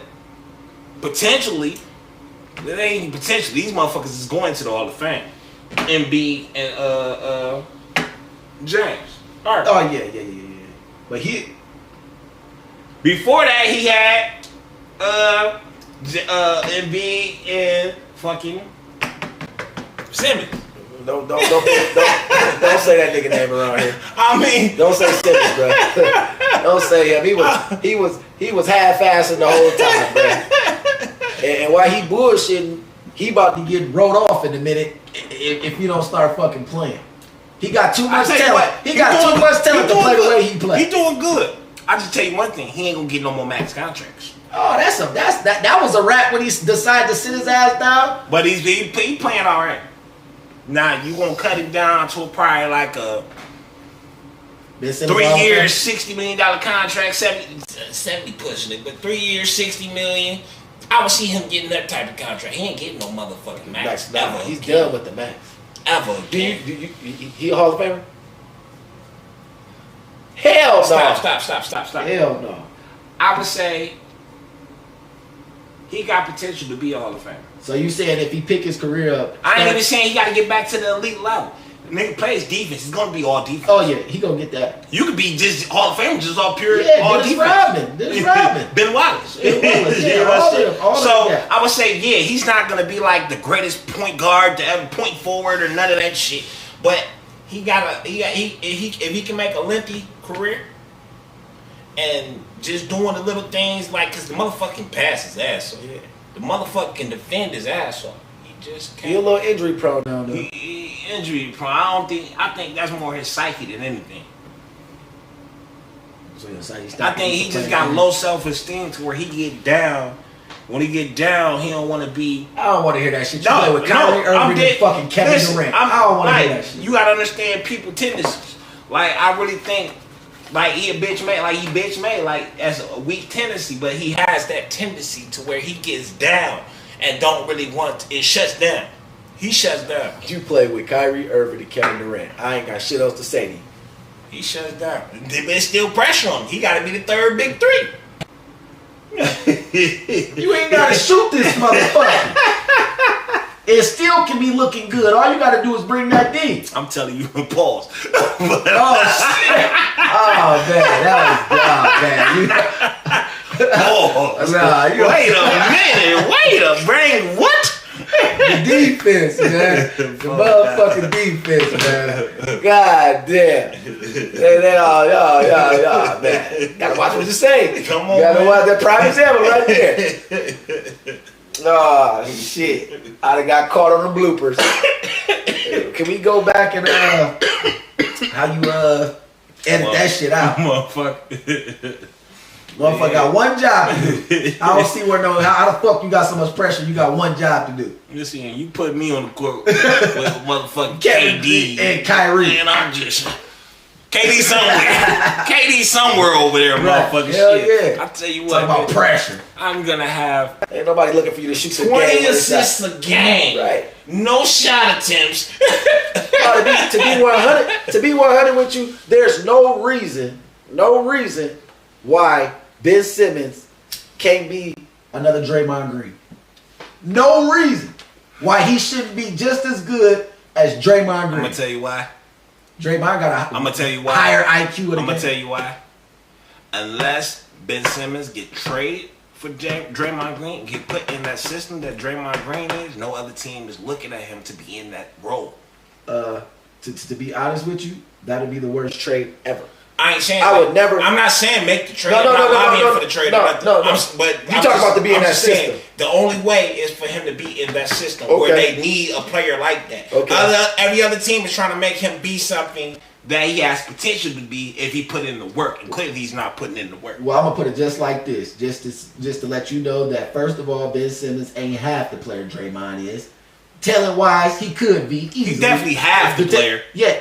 Well, that's about. He definitely half. Well, we'll go there. I ain't gonna say it like that, but I'm gonna say he just not that high. He ain't got that high IQ of a Draymond Green. But I tell you, it's not his high IQ. It's not his high IQ. You overlook it. It's not his IQ. It's his confidence on the court. Draymond will airball 3 shots in a row. And I done seen him do it. And to shoot that bitch again. Yeah. The first boo or airball he get from the crowd, he's not gonna shoot that bitch no more. Yeah, but I'll tell you like this. Let's say Draymond trade for Ben Simmons. I'm not saying to make that trade, bro. No. I'm just saying. This how different of how dynamic the player how Draymond is over Simmons. That I got the Nets going deep into the playoffs. Hey, deep into the playoffs. Let's see. I got the Nets going deep in the playoffs now. Oh yeah. You see how Kyrie playing? I got it ain't just him. I'm talking. No. And I ain't saying they're going deep in the playoffs because of Ben Simmons. I don't even know what Ben Simmons stats be in none of these games, but I know they fucking winning. Always hear KD with the fuck off, Kyrie with I ain't heard about Ben Simmons. Right. I don't even know. But shit, when the motherfucking Golden State win, you don't hear Draymond going to fuck off, but you know he contributed in a lot of ways. He contributed in a lot of ways. Draymond is not the factor in Draymond hustled his ass out without even watching. Already. You know he made important defensive plays. You know he got in big player faces and threw them off and shit. You know that. So you ain't even gotta speculate on what Draymond did. Right. You know if Golden State won, Draymond was a factor in that. Facts. But I can't necessarily say that about Ben Simmons. And that's my point. And that's my whole point right there. That's my whole point. You know, that's why I think Draymond is a way. I mean, we weren't comparing them anyway, but I don't know how we got to compare the motherfuckers. We ain't comparing them. That's just completely apples and oranges. We got comparing them. I started comparing them because I said there's no reason why Ben Simmons shouldn't be just as dominant as in Draymond Green. He's just as talented. He can do that if he's in a system that will play him like that. Everybody want to put him at point guard. No, put that motherfucker back at power forward. I don't. Okay, when he do get that, my thing is with Simmons is Kyrie and KD is not stopping him from playing his game. The only motherfucker that's stopping Ben Simmons from really playing his game and going the fuck off is Ben Simmons. No, but you gotta understand the system. We was just talking about system plays a factor. Definitely do. But I don't see where Brooklyn not playing him. Brooklyn playing him off of his heydays with Philly.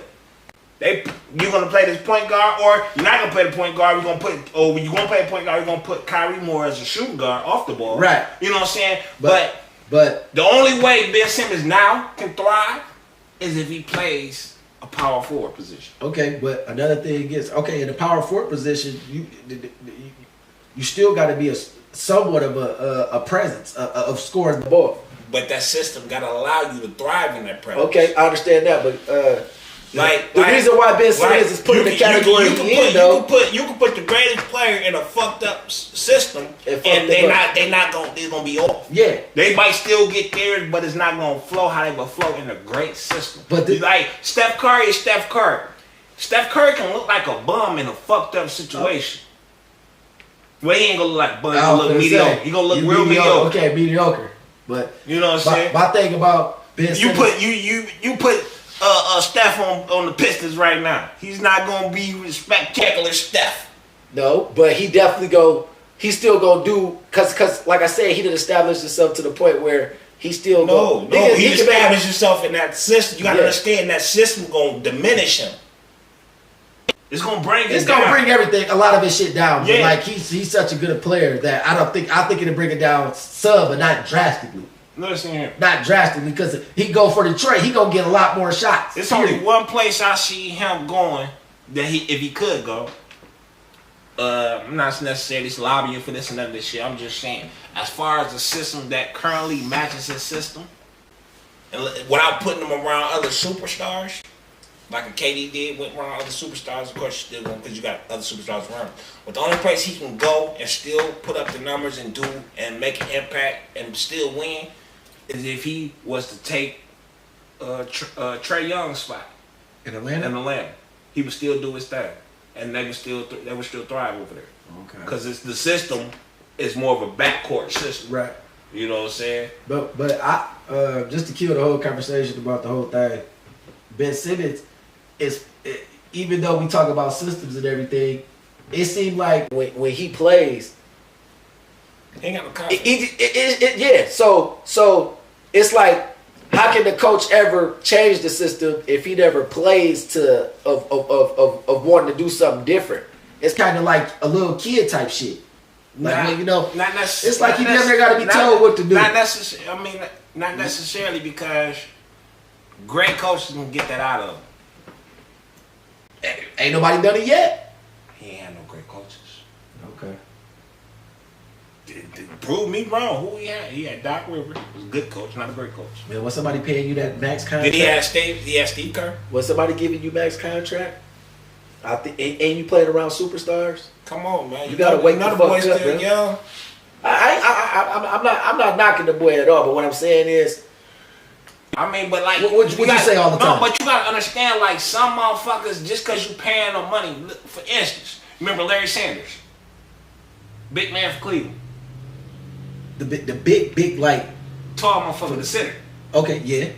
He was a good player, but he had mental illness. So he got to So like, you can't knock what a person is going for just because you're a fan of the game and you realize what players should be doing. Like, they personal shit that they got internally plays a factor. but I wasn't even saying that. I'm saying we know the skill set of Ben Simmons. But personal shit plays a factor. The motherfucker ain't right. He got something internally fucked up with him. You know what I'm saying? So instead of just criticizing because he know he can, but he's not doing it. Right. You take the time to pay attention, like he really going through something. He fucked up, or he, like, you know what I'm saying? Yeah. It's easy to just call him soft, but like I ain't called a nigga soft. No, I called him soft. I called him soft. I ain't call that nigga soft. Capital T, nigga. I SOF capital soft. Shit, I'm a man and I called you soft. Shit. No. But it's easy to say shit like that. He's a bum now and all that shit. I ain't even saying that. I say it. But you know what I'm saying? At the same time, I only say that shit to be blunt, to be funny and all that shit. But like, I know the nigga really going through something. This is like you say, Larry Bird had $72 million out of the blade. I want to turn that down. Like, he going through something. Right. He ain't hurting for no money. Right. You know what I'm saying? But he going through shit. So, you know what I'm saying? You got to respect that he's going through something. Facts. Well, yeah. Facts. I get it. You know what I'm saying? So, I get it. My boy, Jaylen Brown, he damn near quit it. Who gives a fuck? Huh? Jaylen Brown. Nigga, you know what I thought you said? Kwame Brown is who I was thinking about. Kwame Brown went through something. Man, y'all gotta get off Kwame Brown and all that shit. Cause the GOAT put you in the motherfucking game and you didn't live up to nowhere near expectations. That nigga ain't had no role model, nobody taking him under his wing. Nigga, Michael Jordan. Jordan was bullying the nigga and don't do that. Jordan was a goddamn bully. He was a horrible teammate. You got too many excuses for these niggas. I ain't making no excuse. I'm keeping it real. How nigga gonna bully? Bro, you fresh out of motherfucking high school. And he was bullying them around, nigga. He took that hate. Jordan bully motherfuckers in the league. You worried about, nigga? That was like a father figure. Certain nigga. motherfuckers, you can't. You listen here, man. Everybody go through different shit. Everybody got Jordan different only knew one way, man. Jordan. Well, that was the wrong way. You see the nigga can't produce no talent now. Never. Started with Kwame Brown's motherfucker. You don't know how to.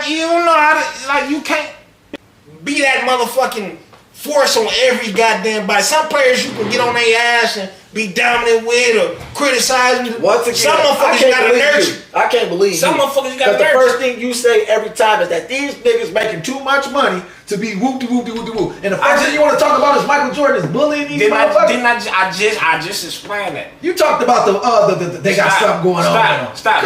Didn't I just explain that? I said it's easy to call a nigga the bum, which I do. It's easy to say nigga soft, which I do. But I'm only doing that in the heat of the moment. But I really do realize that certain motherfuckers is human just like you and I. Some motherfuckers shut down just like you and I. Some motherfuckers can't handle certain type of different pressure, whether you can or cannot. It's certain shit that you like that a little too much or a little hit. You know what I'm saying? Well, my thing is, first of all, for Michael Jordan to come take you out of high school, you ain't think there was gonna be no motherfucking pressure. Then he paid you all that money. There's gonna be pressure. But you see, other teams will get other players. They know not to put him in the game right away. They know not to force him into action right away. Let him sit back, let him watch the game, let him mature, let him develop. Yeah, of course. But when you got a motherfucker not letting you develop or criticizing everything, like some rookie mistakes happen. You let a rookie go through his mistakes. Other teams, when they talk about when you see Kevin Garnett and Paul Pierce talk about the upbringing of Ray Allen, we let him go through his mistakes.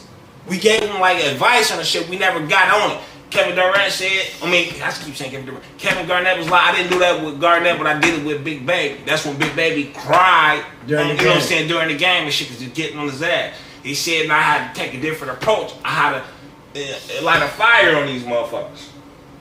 Now, just because you the GOAT You gotta sit there and realize it's certain motherfuckers that I can, bitch, you fucking up, get it together, and they gonna get fired up with that shit. Certain motherfuckers, you say that shit, they go like, goddamn. Yeah, I understand what you're getting nervous, but then there's other motherfuckers like, okay, but just play your game, calm down, let it come to you. Don't do too much, just let it come to you. You know what I'm saying? There's certain motherfuckers, it's different approaches for everybody. You can't treat everybody the same. I understand that, and I totally get that.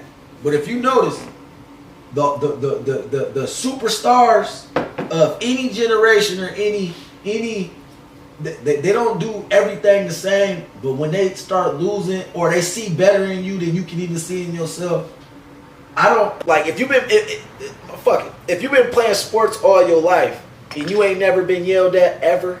I mean, but listen, this nigga was and now you go to 18 the league, years and old, then you go to the league. You're still a kid. Yeah, okay. You didn't think when you got that max contract that there wasn't no pressure? You didn't get no max contract. Now, let's stop that. You went from high school to making millions. A lot of millions. Okay. A lot of millions. Okay. You didn't think that it was gonna come with no type of this is the only thing I'm gonna tell you what though. This is what I want y'all to stop doing. Kwame Brown wouldn't have busted if you lasted 10 years in the motherfucking league. That's what I'm saying. No, what I was tripping about what you said before that was he had a better career. He had a better career than Darius Miles.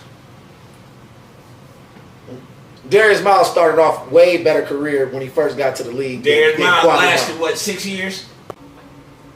He was better. He was a better player the first. He was a better player. No, he had better talent. Yeah, but it didn't like shit. It didn't pan out over his career for various reasons. Yeah, it ain't gonna work for everybody. Now, some people just get to the league and find out that these motherfuckers just. I meit's the best of the best in the NBA. So when you get to the league, what you was doing in high school or whatever college you went to, it's gonna be like whatever team you went to that was the hardest when you played in college or high school. This shit is gonna be 10 times harder. It ain't none of them bum teams. Oh, we play this team this week. It's gonna be a breeze. No, when you get to the NBA, it's a whole different motherfucking a step up. Every night gonna be a hard game. You know what I'm saying? And you gotta expect that, but you gotta understand too. They paying you great. All right, do me a favor. Look at you Seattle play. Seattle.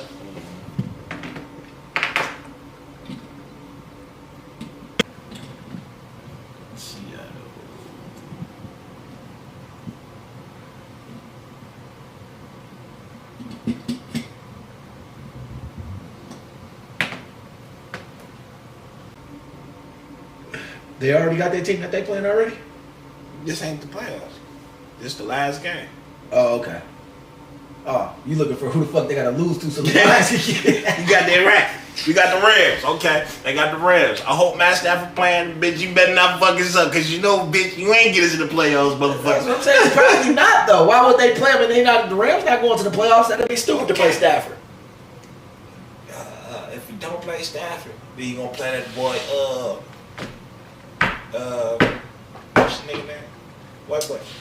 I wouldn't play Stafford. Baker Mayfield, goddamn. Baker Mayfield, bitch, if you want a job next year, nickel. He better Baker gonna go out there and play. If you want a job next year, Baker you want some money? Baker I know you want some money, right? Baker gonna go the fuck off. I ain't gonna lie. He gonna give it, even if they lose, he gonna try his fucking best to win. Just because he got so much to prove right now. Yeah, he need a job next year. He got so much. The Rams don't need you. They got Matthew Stafford. Yeah.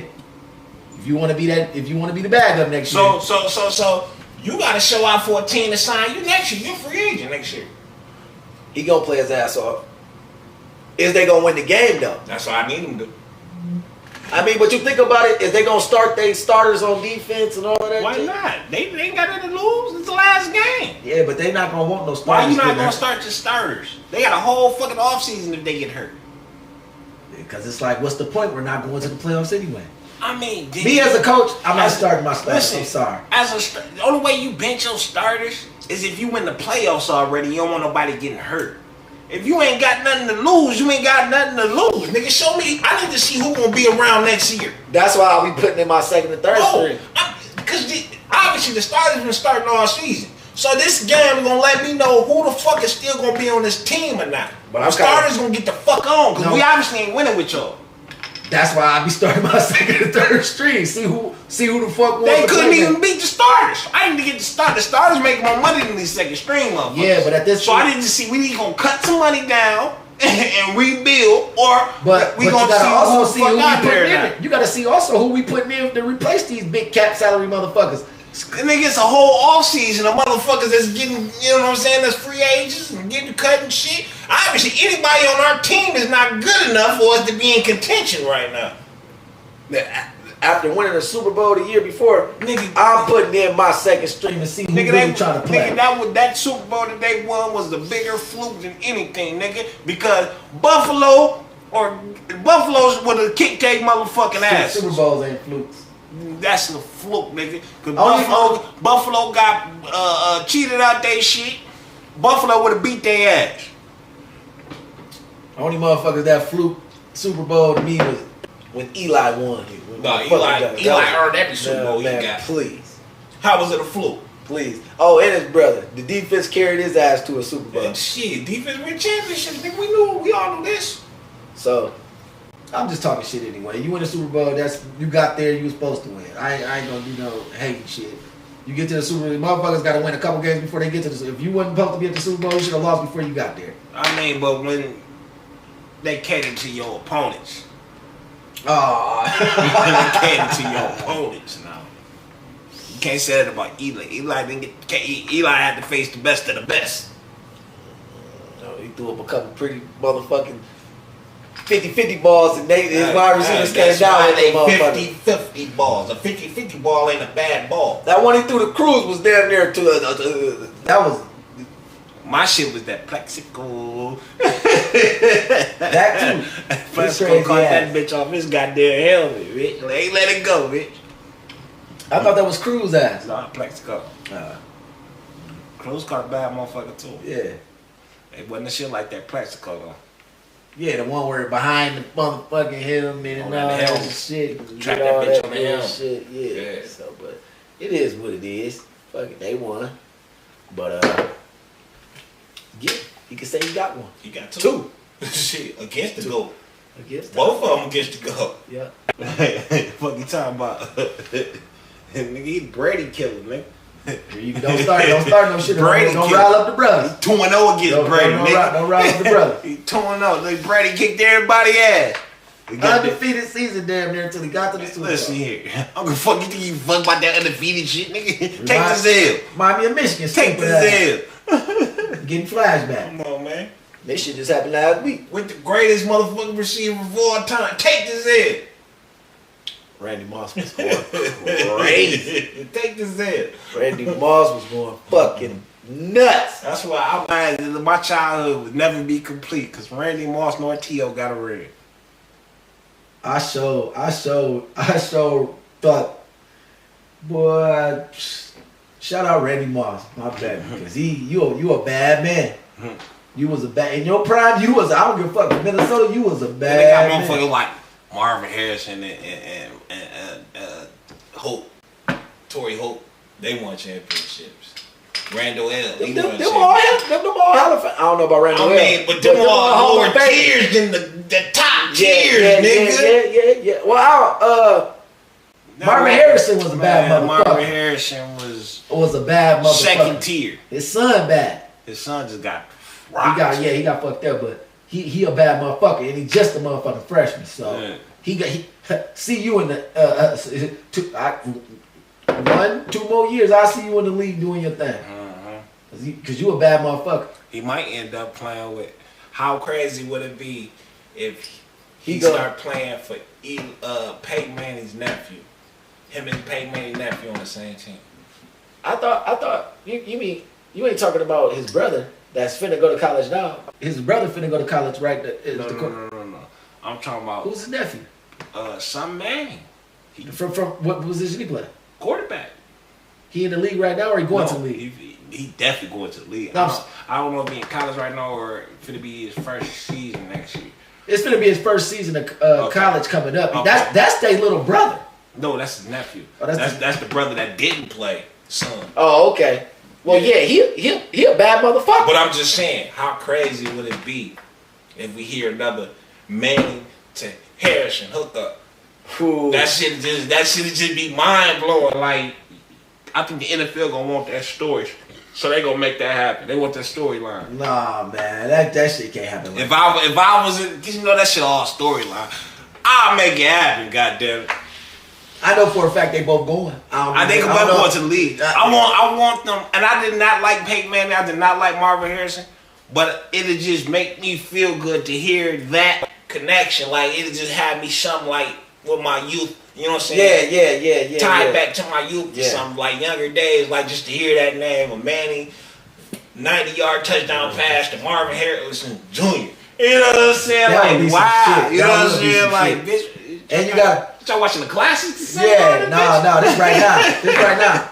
And then don't forget about my boy. That was a great team they had though. The Colts ain't never been quite like that again.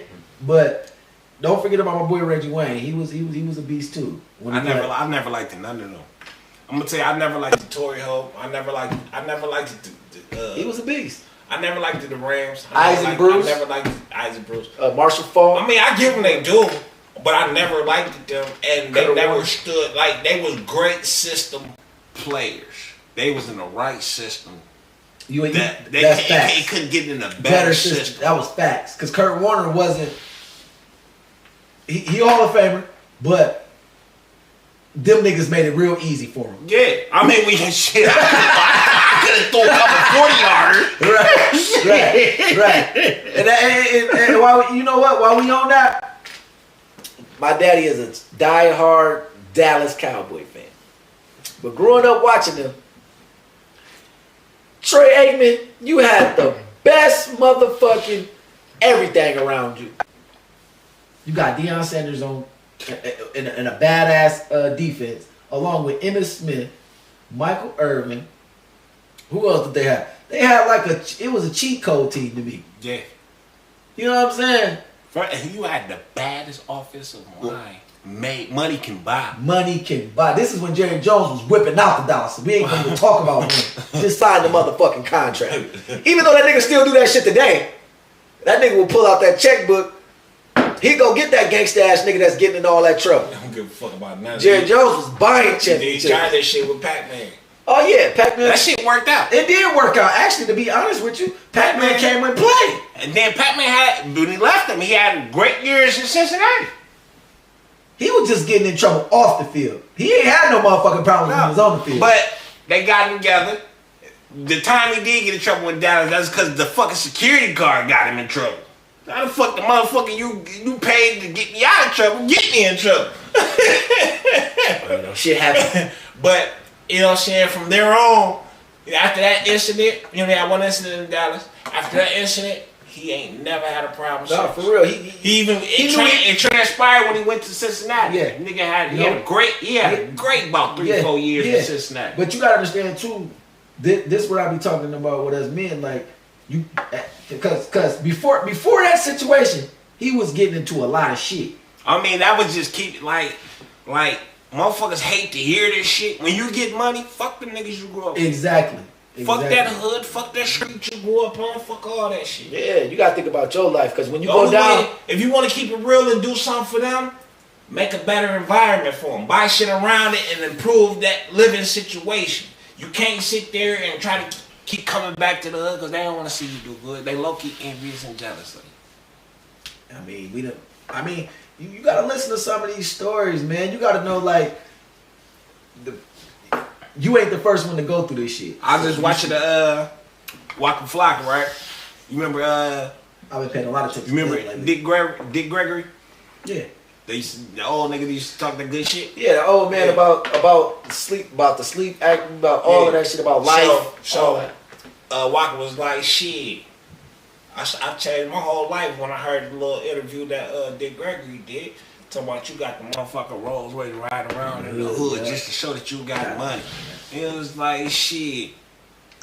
He was like, when I heard that shit, you know, I hopped out that bitch. You know what I'm saying? He said, what I wish I would have bought was that same building downtown Atlanta that I see every day that's worth dinner 5 times more than what it was then. Yeah. You know what I'm saying? Yeah. So, like, that's the only way you want to improve and get your people out of different situations, by getting them out of a different environment. Right. As far as trying to fuck with a nigga and teach a nigga that don't know nothing. He don't know nothing corporate, but trying to put him in a corporate role, it's not gonna work out. Right. Right. You know And you got to shout out to Walker because he went and educated himself. You know what I'm saying? The dude who you talking about just helped him get. No, he just made him realize the moves and shit he was doing was dumb. And I done heard Walker say shit about chains. He's like, man, I don't buy chains no more. As soon as you buy them, they get devalued. You take that car off the lot, it's devalued. It's like he was on top of the world, but at the end of the day, he was blowing all his money on bullshit. Only thing motherfuckers should buy if they want to just buy jewelry is what Mayweather buy. Rolexes. They don't use no value. That bitch Mayweather got boxes of motherfucking Rolex. Yeah. Never losing his value. Something never happened, you know what? You know, goddamn. Get these bitches back. Mm-hmm.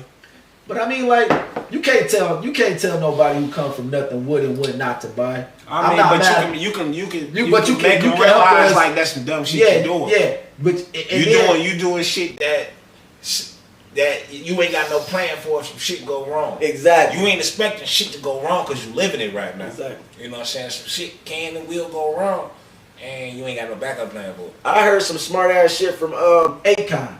I heard Akon in the interview say one time, like, only how I would buy a house or a car is if I can afford two of them. So if I go buy a $1 million car, if I decided to buy a $1 million car, I'm supposed to be able to buy two of them. He said if I buy a $4 million crib, I won't buy it unless I can afford to buy two of them. Nigga, that's me right now. Nigga. You know what I'm saying? Period. Listen. I'm just taking. You got. Listen. When people tell their stories, you gotta listen. It'll help you out a lot. You know what I'm saying? On your personal life, your personal interests, your personal all that shit. As of right now, I got 1.7. I look at that 1.7 still like how I looked at it when it was just one. If I spend $1 with the one, I'm a millionaire. If I spend $1, You're no longer a millionaire. I am no longer a millionaire. So that 700,000 that can disappear real quick if you're not wise with how you spend your shit. I don't want to spend my money. You know what I'm saying? Because once you get to spending money when you ain't never spent money like this before, Right. It's damn like a kid at a candy store. You know what I'm saying? You got a sweet tooth. Right. You know what I'm saying? So unless I have the amount of money to where I'm still in my book, you know what I'm saying? I'm not competing with nobody. Like, here's motherfuckers richer than me. But as of right now, I'm feeling damn good about myself. I'm not looking at holding my wallet up against nobody else's wallet because I don't give a fuck what nobody else got. Right. But what I'm doing is, if I don't want to spend this shit and be just with that. I don't want to buy this and just have that to my fucking name. Nah, I ain't got this no more. Right. Because I bought this. Right. This better be worth it, nigga. Right. You know what I'm saying? I don't want to look at it like that. I want to be able to, when I do buy this, because I want it. Right. When I do buy it, it ain't breaking the bank. Right. It ain't hurting nothing. And to me, it's more like if I buy something, you know what I'm saying, being in that caliber of money, it's either go help me make some more money to put back what I spent, or it's gonna have the same value in case I want to take this bitch back. Yeah. You know what I'm saying? That's how I would look at it. If I want this bad, but I'm using it more or less to make more money. I remember a nigga told me when I was trying to help everybody do this shit that I was doing. I'm sitting there, I'm talking to the nigga, but I'm being sarcastic while I'm talking to him because I do this a lot. When I tell motherfuckers about other motherfuckers, I'm really telling you about yourself because you acting just like this motherfucker that I'm complaining about. Right. So, if I tell you this motherfucker ain't doing this, I put this in front of me and get motivated doing none of that shit, and you got the audacity to criticize him knowing you doing the same thing that he's doing, like, yeah, some niggas just don't want to do shit, nigga. Yeah, you gotta stay away from niggas like that. Nigga, you one of them niggas. You know what I'm saying? So, I'm talking to a nigga and I'm telling him, like, you know what I'm saying? Like, damn, I'm trying to get motherfuckers to do shit, woo, woo, woo. Mind you, I'm doing the same thing that I just said. Right. I'm criticizing this one. I do this with bitches all the time. But the niggas I do certain situations. So I'm telling them about this motherfucker, but in reality, it's telling you about you too. Right. I'm not lying. This nigga really doing some fucked up shit. You my dog a little bit more than him, so you got more leniency. But I'm letting you know. Basically talking about them inadvertently. Inadvertently, I do that a lot. So So I'm like, yeah, bro, like motherfuckers just I can't get a motherfucker to do this shit. He's like, you know what you gotta do? You gotta start buying the cars and you gotta start studying and doing shit. And why the fuck I gotta buy $100,000 cars and throw parties and throw money in the motherfucking air just to get you some fucking money? Right. That you getting no money is not gonna get me no money. I'm not charging you to do this shit. Right. So I gotta go broke just to get you rich. Right. Get the fuck away from me, nigga. I ain't talking to that nigga sense. No, then it's kind of like to the point. You know why I like when you do that? Because of the simple fact that had you been up front and told them like I'm talking about you, now they defensive. Sometimes when you say shit like that, I put shit out there to make you understand. I can't talk you like you can't tell a motherfucker about. You can't be constructive motherfuckers can't handle constructive criticism. Motherfuckers cannot handle constructive criticism. At all. You know what I'm saying? At all. So if you try to criticize somebody, they're gonna shut down, go in defense mode, and you know what I'm saying, whatever the fuck it is, they're gonna go after that. Straight into it. So all you can do is paint a picture, cause that's just like this. If you was to tell a lie, and you was popular based on your lie, right? Everybody fuck with you off that lie. The person I despise more is the motherfuckers that ignore the fact they is lying. Like, you know you're not doing this in real life, but you tricking them, and you tricking them, so you feel good that you tricking them. Nothing in your head says, like, have you been times you talking to your girl, you tell your girl a lie, and then it come across your mind like, I'm lying like a motherfucker. Has that ever happened? Like, you like, damn, I did go over a girl. I swear, damn, I did just call that bitch. But you did, or it come out your mouth. I ain't never do no shit like that, you know what I'm saying? But you admit to yourself. Yeah, you know, because one thing you can't do, you can lie, it can come out your mouth, but you can't fool yourself. So my thing is, like, if you really just, especially if it's nothing that's beneficial, you just sitting there lying to motherfucking cool because you got this motherfucker believing your lie. You make this motherfucker think you got money and you really don't got money. Nothing in your head like, damn, I'm broke as a motherfucker. These motherfuckers really like me. But my thing is, you know what the crazy part is? Because it depends on who you talking to. Like, you ain't gonna pull. It shouldn't. It shouldn't at all. It shouldn't at all. Do you know that there's some bitches and niggas that got beef with a nigga or bitch over some shit that is not really them? Right. Off a lifestyle that they faking and pretending to have, but they got beef with a motherfucker over a fake ass lifestyle that they do not live. Because you want to know why? Because when you tell the lie, and say for instance somebody rebuttal against your lie, not even knowing you though. See, this is the problem. When you tell a lie, and motherfuckers don't know you, but they know the truth. Listen. Now you gotta keep lying, and now you upset. You get your own self upset for getting caught in your own shit. I'm built so fucking different that it pisses me off. Listen, first of all, this is why I lie and joke and right. Like, as far as lying about some shit that's gonna make a motherfucker fuck with me, it would never shits right with me. Because the whole time I lie and a motherfucker fuck with me off that lie, only thing in my mind is I really ain't rocking like that. So if I wasn't rocking like that, you wouldn't even fuck with me. So you really don't fuck with me. Exactly. You really don't fuck with me. I gotta pretend to be a whole nother person for you to fuck with me. That's gonna make me not like me, and it's gonna make me damn sure not like you. That's what I'm saying though. People don't think that far. If I gotta lie to you even for you to like me, what the fuck I'm fucking with you for in the first place? Listen, that's why I don't get when motherfuckers say narcissist. I'm a narcissist to the fucking teeth, but I'm a real fucking narcissist. Because if you pay attention to the definition of a narcissist don't think nobody else is equal to them, right? A narcissist feels like they better than people, right? But then here come the contradicting definitions that a narcissist would use you. If I feel I'm better than you, what the fuck? Why the fuck I gotta use you if I feel I'm better than you? That's admitting that I need you in order to be great, and I feel like I'm greater than you already. So you can't call a motherfucker a narcissist because y'all don't really know what a fucking narcissist is. I don't feel like, I'm not saying I'm better than motherfucker, but I'm saying there's no better than me. You can't be better than me, and I'm not better than you. You can be equal to, or you can be lower to. Pick your poison. I'm not saying that you can't be equal to me. I'm not saying that you are lower to me, but you will never be higher than me. You can be equal to me. Ain't nothing wrong with being equal. So that's the definition of a narcissist. So but they don't allow you to think that.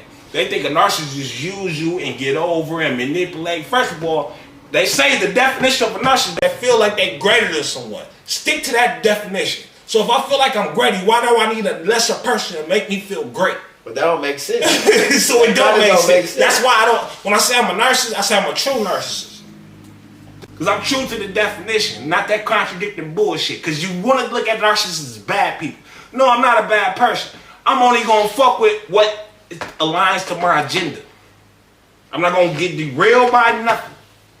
I'm not going to lower my standard for nothing. So it comes off cocky, it comes off manipulated, it comes as motherfucker that use you. No, I don't. I'm seeing where you're going with this, and okay, it don't work out. You know what I'm saying? I'm seeing where you're going with it. It doesn't align with my agenda, so you gotta get the fuck on. Well, that definition just sound kind of stupid then. Huh? The definition. Listen, when you look up, get your phone. My phone did. Let me see your phone real quick. I'm gonna look up the characteristic traits, and you're gonna see that's the most contradicting label that you can ever be called. I never looked up that shit. I never even, I heard people say that a lot, and I never even just. They just automatically say narcissists is the worst people on this fucking earth. I feel offended.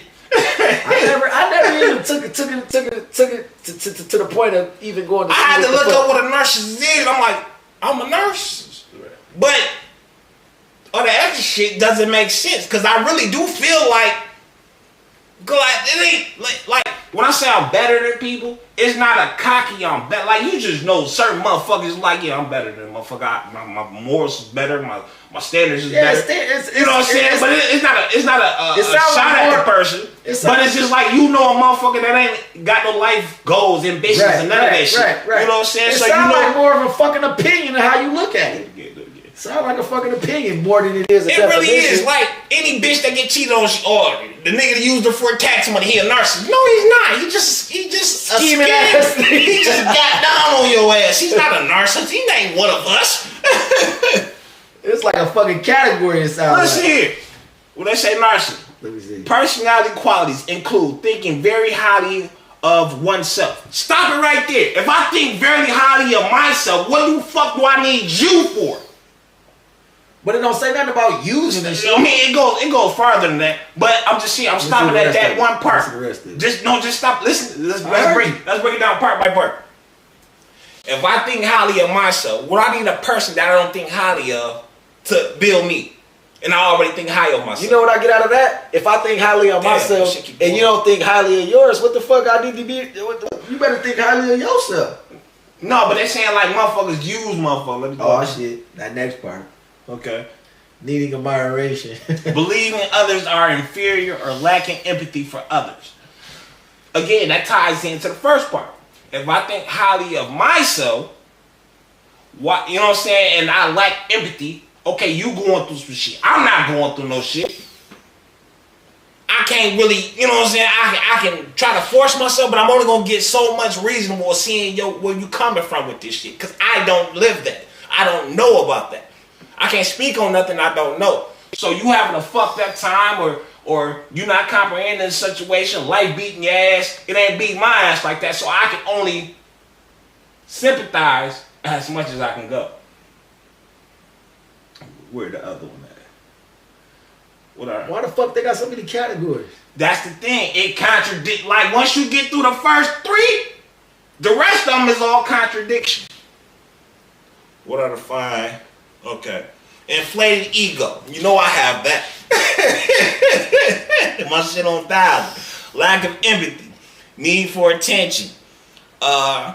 Repressed insecurities. And that repressed insecurities is opinionated based. All of it seem opinionated based. Listen, when I talk about a bitch that tried to use me for my money, or I screenshot her shit and posted this shit, other bitches like, oh, you mad? How the fuck I'm mad? You need to be doing that. How the fuck am I mad?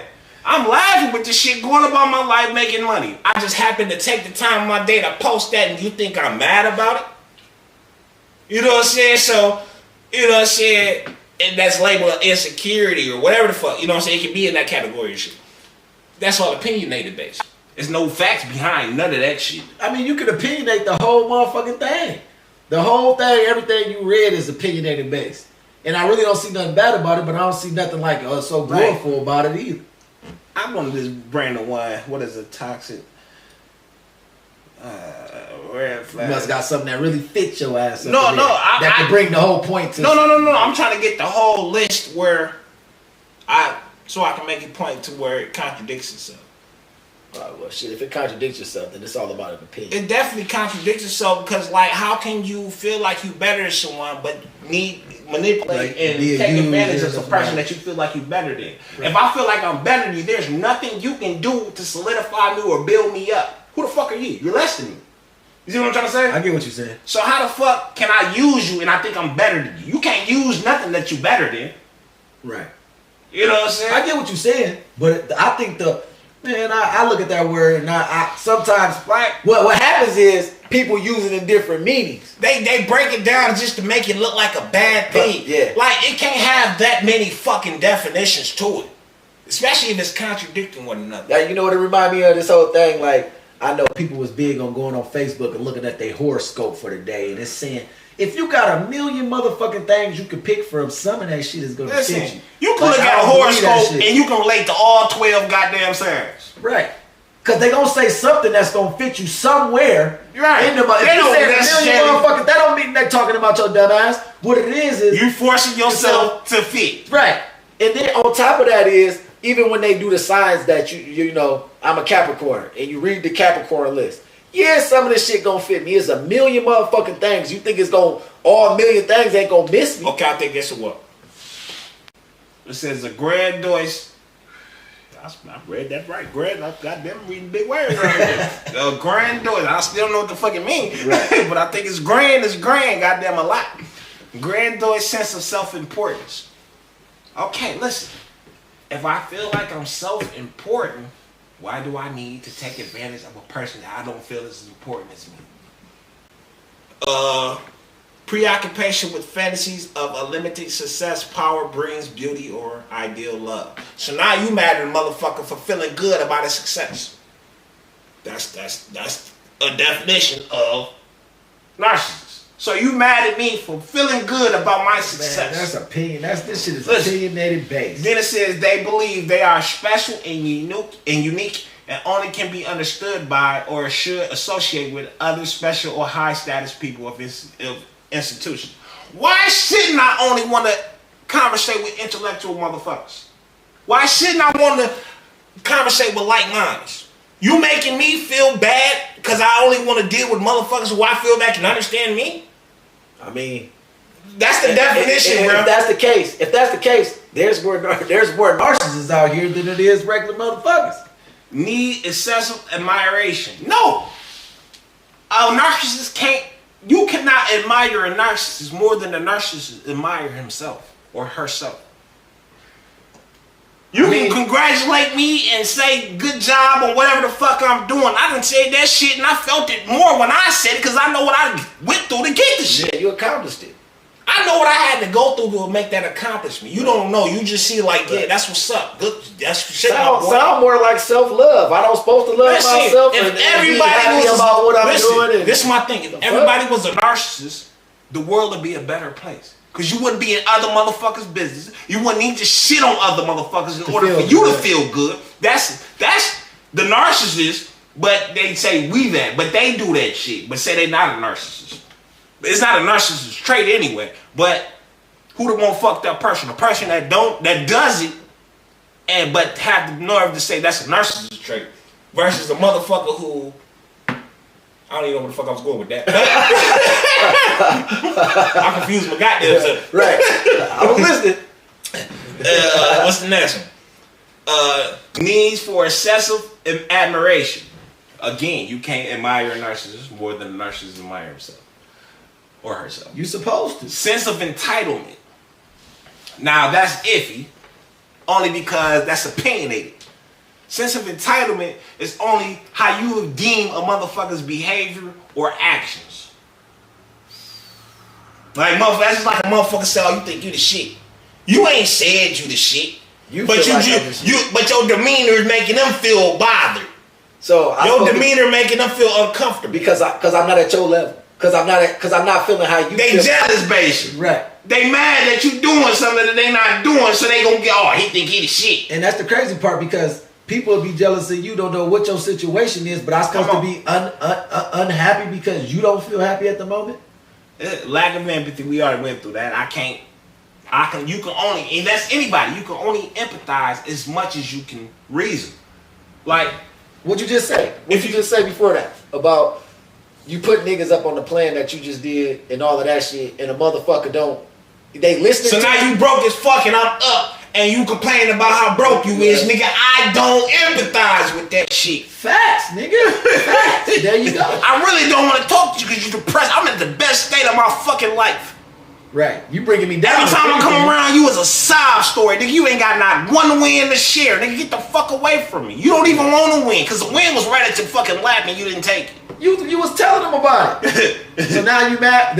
How many motherfuckers tried to jump on after you tell them about it? Envy of others or believe that others are envious of them. It be facts. No, it be clear how motherfuckers talk. But look, this is by a motherfucker who just in their feelings about how another motherfucker is. This is the all opinions of how a motherfucker that's mad about another motherfucker, how another person carries themselves. Just because I carry myself and I only want to talk to people that I feel intellectual, that I can think I can have an educational conversation with, I can feel like if I have a conversation with them, I might learn something from them, or we might share ideals, or be on the same level with our ideals. You mad at me because I only want to talk to them? No, you can't be mad about somebody's confidence though. That's what this is. Anytime you go into something, like when you be telling me about your plans and endeavors or whatever the fuck you got going on, I ain't never gonna. If I felt like you was being envious of that shit like that nigga, yeah, get me away from that nigga. Nah, that's what I'm saying. You know what I'm saying? But you can always tell who. Yeah, whether I join you or not, I tell you that's a good idea, or I tell you that idea is. I don't know about that. Yeah. But I ain't never told you like, man, hell no, that shit ain't gonna work. Or never said, yeah, that's gonna work. Yeah. That shit ain't gonna work. Right. Nigga, Right. Right. You know what I'm saying? That's that weird shit. I'm gonna keep it real with you. You know what I'm saying? Give you my honest opinion. You know what I'm saying? But never am I gonna down anybody's or plan. get mad at me just for having goals and shit on the floor or ideas that I'm trying to do. Like this nigga think he can see because he got this shit coming up. You don't come at me like that. You know what I'm saying? But it be but this is the motherfuckers who made this list of shit. Is them envious motherfuckers that's mad about how a motherfucker moving or mad about a motherfucking crowd. That's just like if I start kicking with you and start kicking with some other motherfuckers, like, oh, he kicking because they all getting money over there. Why you know but that's the mindset. You know what I'm saying? Like, you know what I'm saying? Like, it's certain motherfuckers that used to kick you when you was younger. Facts. You got older, you start doing things and they ain't doing nothing, so you don't really, like, you what up with them, but you don't go kick around them because there's nothing positive out of that interaction. That's life. You know what I'm saying? But them motherfuckers, that nigga think he better than everybody, they changed up. These motherfuckers made this list. That's only when the motherfucker jealous that. That's these motherfuckers that made that list. That's jealousy, bro. You can't worry about that. And bitches call niggas narcissists because they use them out their motherfucking income tax, or they use them for a place to sleep and they'll fuck another bitch. No, they not a narcissist. They just nigga that gamed your dumb ass. Don't ever call them one of us. That was a nigga that didn't have nowhere to go. He needed you. We don't need you. A narcissist don't need you. You know, you can't do nothing for a narcissist. If we feel like we more important than you, we feel like we better than you. How can that's disrespectful to a narcissist? If I feel like I'm better than somebody, then I have to realize that I need that person to be better. That's disrespectful. You can't tell me, you can't acknowledge that I feel like I'm better than you, but then turn around and say I need you in order to feel better. I don't need you. You're not me. You lesser than me. So how the fuck do I need you to survive or be better or to make who I am? I don't. That's disrespectful.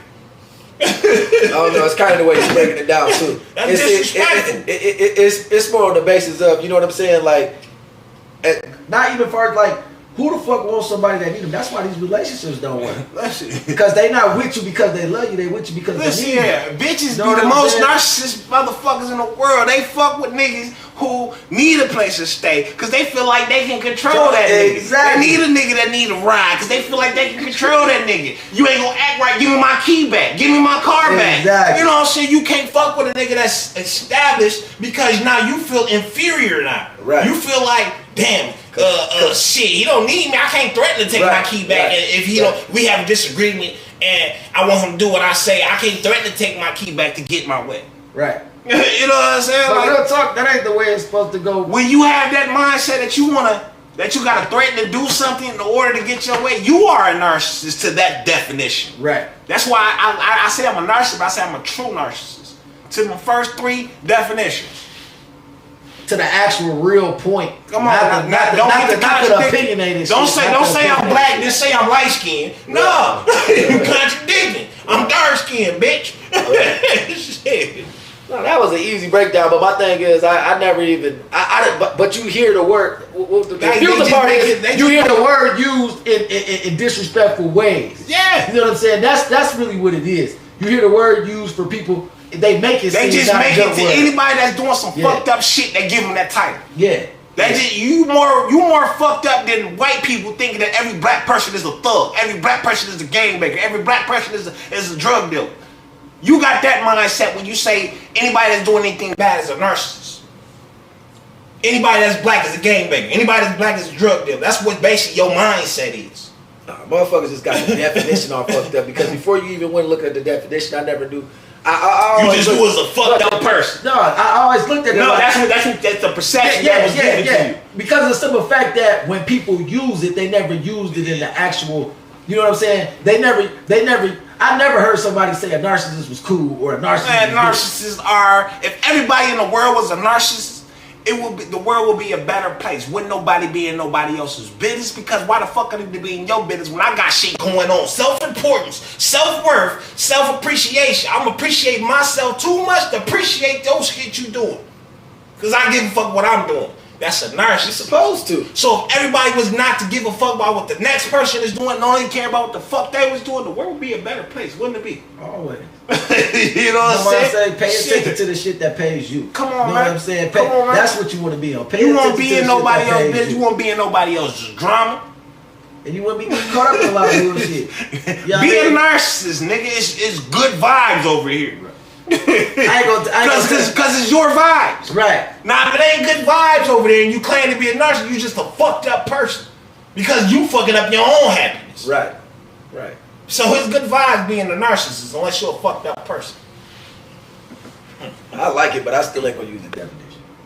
The definition is deteriorated and tainted by motherfuckers pushing agenda. Yeah, let's give him a bad name. That's what we gonna call him. Let's call him a narcissist. I mean, break down what the fucking narcissist this ain't is. the first motherfucking time when you break down when you break down anti-Semitic. You know what I'm saying? You realize that it's not what it's making it out to be. When you break down DEFCON 3, why the fuck they were so offended by DEFCON 3? And that means just to go into defense. Because the way it was presented, the way it's said, the way people use it. Ignorance is no excuse.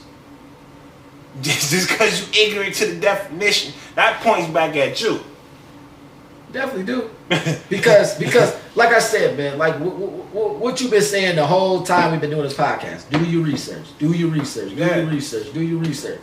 But if you like you said, you get into the social media shit and you start believing the shit that they said. Come on, you hear about all it is. You hear with a motherfucker that says some shit on the lines of what you're saying, so you running with that person without even knowing what the fuck you agreeing with. And then the crazy you part just agreeing on pure emotions. Yeah. Then the crazy part is, like I fuck with you. Like when you come and tell me shit, I tend not to, well, when we talk the shit real, but people get friends. Let's just say you around a friend. Like I said, I ain't know too much about the word narcissist. And he came in here and be like, man, I don't fuck with the narcissist. I'm going to automatically assume that the word narcissist is bad. I ain't looked up shit. I ain't read the definition. I ain't did none of that. What you think? Remember when I told you, motherfuckers just go by trends. I don't know when, not like at a point in time, narcissists became popular to say on Facebook.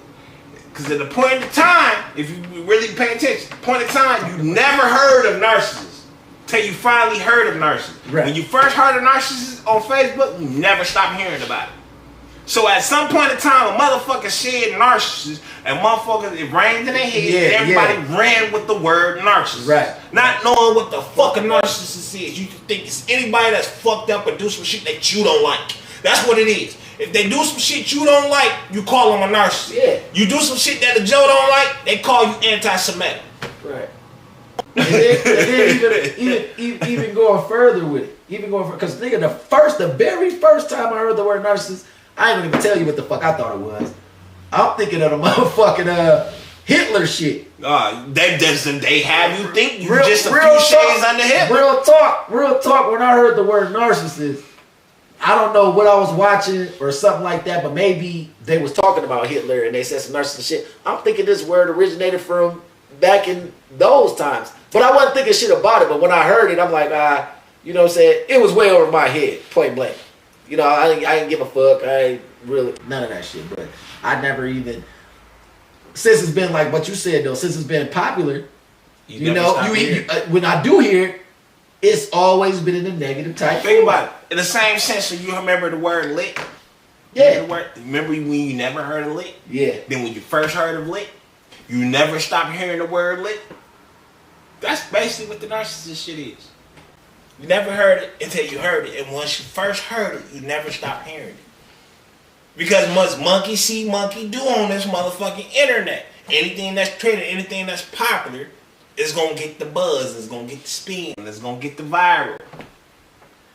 Motherfuckers selling their soul to get viral nowadays. Oh, come on, I'm trying to. Motherfucking shit. I ain't fucking with you. I'm a gangster, nigga. I sell it to you and renege. Nigga, what you gonna do about it? Nigga, I'm in the hood. Come get me. No. 14 bricks right there.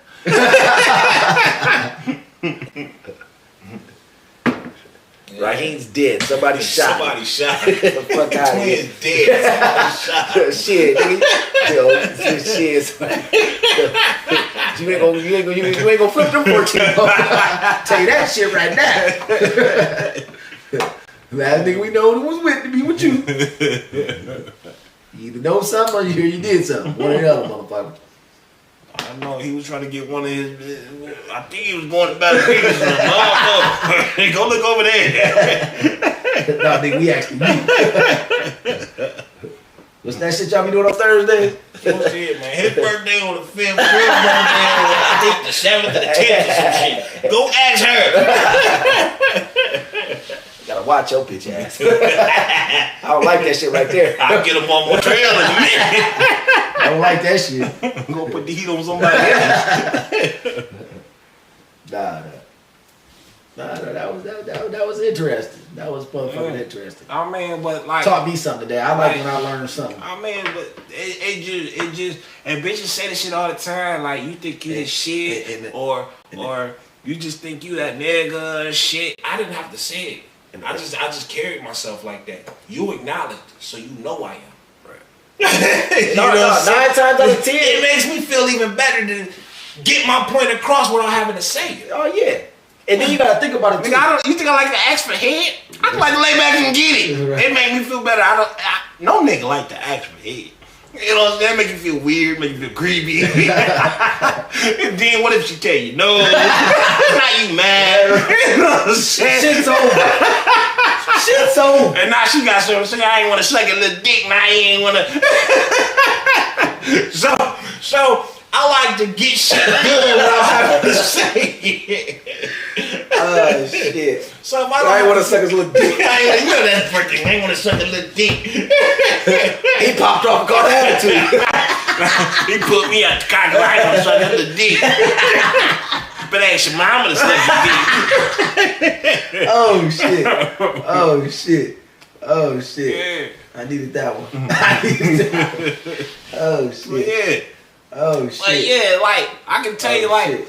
bitches feel like, oh, you think a bitch supposed to ask you out? What's the like the little Western bitch? She was like, Oh, yeah, shit, you just be unbothered. I don't know, but you want me to be bothered? Like, why would you use those words? You just be feeling unbothered. I'll never know what's going on with you. You just too unbothered. So you doing shit to make me bothered. Why is you playing this type of game? Right. Why is you playing this time? I'm just being me. Of course, I feel this so high on myself that there's nothing you can do to get under my skin. But I see now that you said those words, you chose those words. I see you're trying to deliberately get under my skin. What game is you playing? Yeah. I mean, I know exactly what you're talking about. What you're talking about? That little bitch something else, boy. But like, somebody slide their inbox tonight. But I mean, that goes for, I ain't gonna say hidden agendas. Every bitch got a hidden agenda. See, I did. That's what I was trying. And That's what I was trying not to say. That's the fuck that. That's what I was trying when to you come say. into a situation on purity, and another person that got a hidden agenda, y'all's never gonna mesh well. Man, and I was trying to keep away from that, but you really took. Yeah, you never gonna mesh well with a motherfucker with a hidden agenda. Right. But it will come out eventually. It's always gonna come out. Like even if it's not said. Cause a person with a hidden agenda, they used to having that hidden agenda and it to work out the way they intended for it to work out. Exactly. So when you come into a situation against a person with a hidden agenda, not having one, you're basically gonna come off as like airheaded because you're not moving the way that they want you to move. So they're like, damn, you goofy. Like, damn, why this nigga ain't doing this shit? What the fuck is wrong with him? You know what I'm saying? Because they used to having niggas do this. No, bitch, I'm not gonna do that shit. Right. If I had y'all known you was on that shit, I wouldn't never fuck with you. And then you gotta know, it's crazy because at the same time, like we done had conversations about the shit. Yeah. We talked about the shit, and it was more so like you said, when you come in with pure intentions and open minded, you know what I'm saying? Couldn't catch this motherfucker with my own agenda, but I did. You know what I'm saying? I've had some agendas before. Right. But I remember I can, you know what I'm saying? I ain't gonna go into much about it, but like, it's the shit's not. It's not really hard when you find out when shit get weird. I'm gonna put it like this: when shit get weird, it's deeper than that. And when you don't have a hidden agenda versus coming into a situation with a person with a hidden agenda, it's easy for the person without a hidden agenda to spot a person with an agenda. Exactly. Because when you don't come, like when you do not, this goes for anybody and everybody. When you don't come into a situation with an agenda, you're dumbing down your natural agendas. Because everybody has a natural agenda when they meet somebody or interact with somebody. To come at it with a pure intention takes work. Definitely. Everybody know what they fucking with a person for. But in order to come at it with a pure agenda, you pushing aside what you fucking with that person for to just see what comes out natural. Yeah. So when you push it aside, you're aware that you pushed it aside. And that opens up your senses to a person that didn't push shit aside. Exactly. You know what I'm saying? And when you come like don't get what he just said twisted. When you come in with you push your agendas aside, that don't necessarily mean a bad thing. Because but it's just when you coming in and clear, you coming into I'm not open minded. Pressure a motherfucker to do something. Exactly. I'm not expecting a motherfucker to do something. I'm gonna see if this motherfucker gonna do it because we're vibing. Exactly. You know what I'm saying? I just didn't want motherfuckers to get that misconstrued. Like if you don't come in with an agenda, don't necessarily mean that. You know what I'm saying? You gonna get played or you gonna get sometimes the best way to go into a new especially if you done had trial and error before. Exactly. If you had trial and error, coming into some shit with an agenda. That's realizing what you've done wrong. Exactly. So I say, I'm not gonna come at it like this. I'm gonna try a different angle. Exactly. But you putting in work to come at a different angle. But you see a motherfucker that's coming at you with the angle that you used to come in with or something. You know what I'm saying? Or similarity to it. Right. And I mean, shit, ain't nothing wrong with acting accordingly. If I came in with purity and I see shit going sideways, ain't nothing wrong with changing up the motherfucking route you going. Even if you got to jump back on what you used to. Let me tell you what I do. I come at it with a non-judgmental perspective. When I say non-judgmental perspective, I use that to determine your value and your worth in my life. So bitches that say I treat them wrong, I do not treat you wrong. I treat you accordingly. I damn near treat you above accordingly, because if you with me, we gonna do shit that I wanna do, and I don't wanna do no bum ass shit. I wanna do no less shit. You know what I'm saying?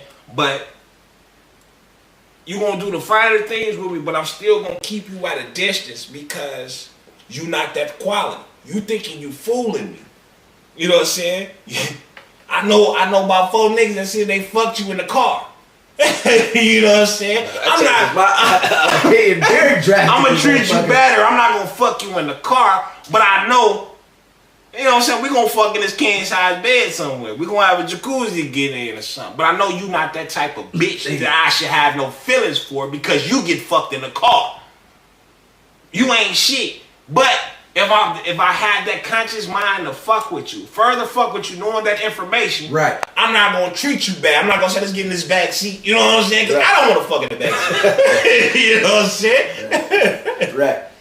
Right. So I treat motherfuckers accordingly. That's it. And then on top of that, know that shit sounded kind of rough, but at the end of the day, I mean, it's real. Dudes and chicks, say for instance about you, like going into some new.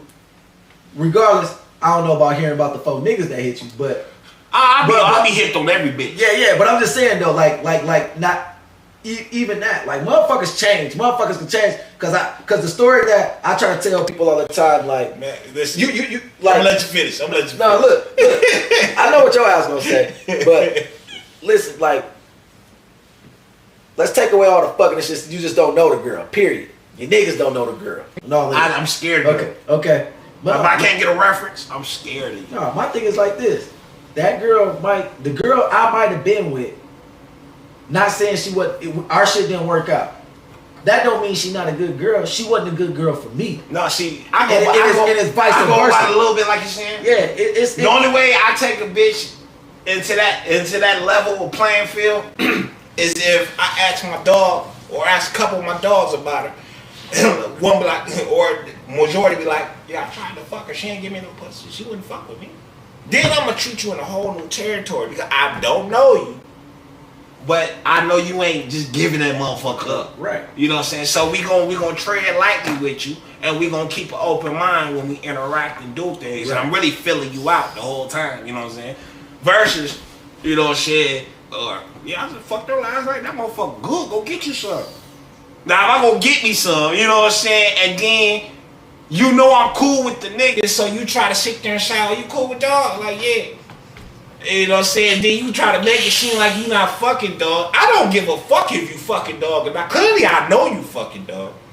He the one that told me to come get some. Nigga, you got a 5-star. You got a 5-star reference. I know what you're talking about too. You had go ahead and get you some of that. You know what I'm saying? It was like, you know what I'm saying? Like that. Let's get into it. So, we're gonna get into it. So, you know what I'm saying? A little bitch stay out of town. I ain't gonna get that far. Bitch stay out of town. You know what I'm saying? Now, you know what I'm saying? Some days you wanna go get a bitch and pick her up and shit, and then you drop her off. Or in the morning, you drop her off, or after, you know what I'm saying? But some of the times, you know what I'm saying, like, you too tired. I don't feel like driving back such and such and dropping you off. Hell, in the morning, I don't feel like it. Shit, I'm sleepy. I'm tired. You know what I'm saying? So, I asked to use my dog crib. He stayed down there. You know what I'm saying? So, I was going to fuck around my dog crib. And so, when I went down there, you know, my blinkers wasn't working. So, I went to my dog crib to get the key. You know what I'm saying? He got 2 cribs down there. So, we went to get the key. And so he was like, yeah, you can use it. I just gotta go pick some shit up from the motherfucking spot. Woo, woo. So I followed him to the other crib. I left my car there at the other crib. So, you know what I'm saying? I'm like, let's just go pick up girl. That was kind of crazy. So we go pick up girl. And she like, I ain't getting done yet. Just come back and get me. I'm like, shit, I just wait out here until you get done. No, just come back and get me. I'm like, man, fuck this, man. I'm gone. She's like, then we pull out. She's like, just come back. Woo, woo. I'm like, hell no. So she like, come back. But I'm saying hell no and shit because I'm mad. But I ain't drive this far without getting no pussy. You know what I'm saying? So I'm going to come back. But then, you know what I'm saying? Like you went that extra mile to make it seem like you not fucking dog. Listen, I don't care that you fucking dog. Clearly, y'all in the car together. If I'm cool with the nigga, you don't think niggas have conversations like, yeah, I fucked her. So that should be the last thing on your fucking mind, unless you feel like you in a relationship with dog and dog just playing the cool like he not in a relationship with you or something. That's some shit that y'all got. Right. But something I don't know about. You know what I'm saying? As far as I know, dog got a girl. He live with her. Shit, you single. Shit, you fucking dog, and shit, you fucking me. That's my homeboy. That's my brother. Right. I don't care. But then when you get to sit there and try to lie, then you say, do dog know that we fucking around? You know what I'm saying? He should. I'm picking your ass up with So I mean, I can understand I'm just sitting there. I'm flabbergasted, like. So you know what I'm saying? Then I'm like, you know what I'm saying? You get the boiler. I can't really get into it. My other, it's the same bitch. You know what I'm saying? I'm like, damn. You know what I'm saying? Like, shit. I figured you fucked my other dog. You know what I'm saying? She like, nah, I ain't never fucked with him and shit. He's not around for me to ask him if he did, but I'm pretty sure I know that's my brother too. You know what I'm saying? I know he. You know what I'm saying? So, but at the same time, it's like, okay, if you didn't fuck one, you fucked the other. Regardless. They brothers. You know what I'm saying? Shit, both of them in my book. You know what I'm saying? But I don't care about none of that shit. You not my bitch. I'm not your nigga. You know I'm fucking other bitches. Why do you have to lie about who you fucking with? Not that it's a problem. I don't care about who you fucking with. I care about you lying to me. Because if you lie about something as simple as that, what else would you lie about? Yeah, that's true. You know what I'm saying? It's the embarrassment part. It ain't no embarrassment part. We players. Nah, that's what I'm saying though. For her, we players. You know we players. For her, it's the embarrassment part. How it ain't? Because I'll guarantee she get around a homegirl like, yeah, I'm fucking both of them. But to actually tell you, it's embarrassing. That's disrespectful. Especially when I sit there and I'm at the bitch. We get in the car. I'm talking to her for the first time. Her sister put me on her. I'm like, shit, we kick it after I get back from my wife. She's like, oh, you want a wife? Little bitch, I just met. This is how the dialogue is really going. You know what I'm saying? I'm telling you shit like that. You shouldn't be ashamed to say shit. Because goddamn, if you was offended by anything, you wouldn't fuck with me. Right. You think I think you a wholesome bitch? Do you really think I think that you can present yourself as a wholesome bitch in that ratchet ass town if you want to? You only gonna be convinced you gonna be lying to your goddamn self. Right. Look at the situation. Look at the conversation. I mean, it ain't hard, but like I said, some people just can't stand that pressure of just knowing, like letting somebody know, like it's. Nigga, that's a weight off my motherfucking back. I ain't gotta lie to you. It's not your day of the week. You know what I'm saying? I just come at you like that. It's no problem.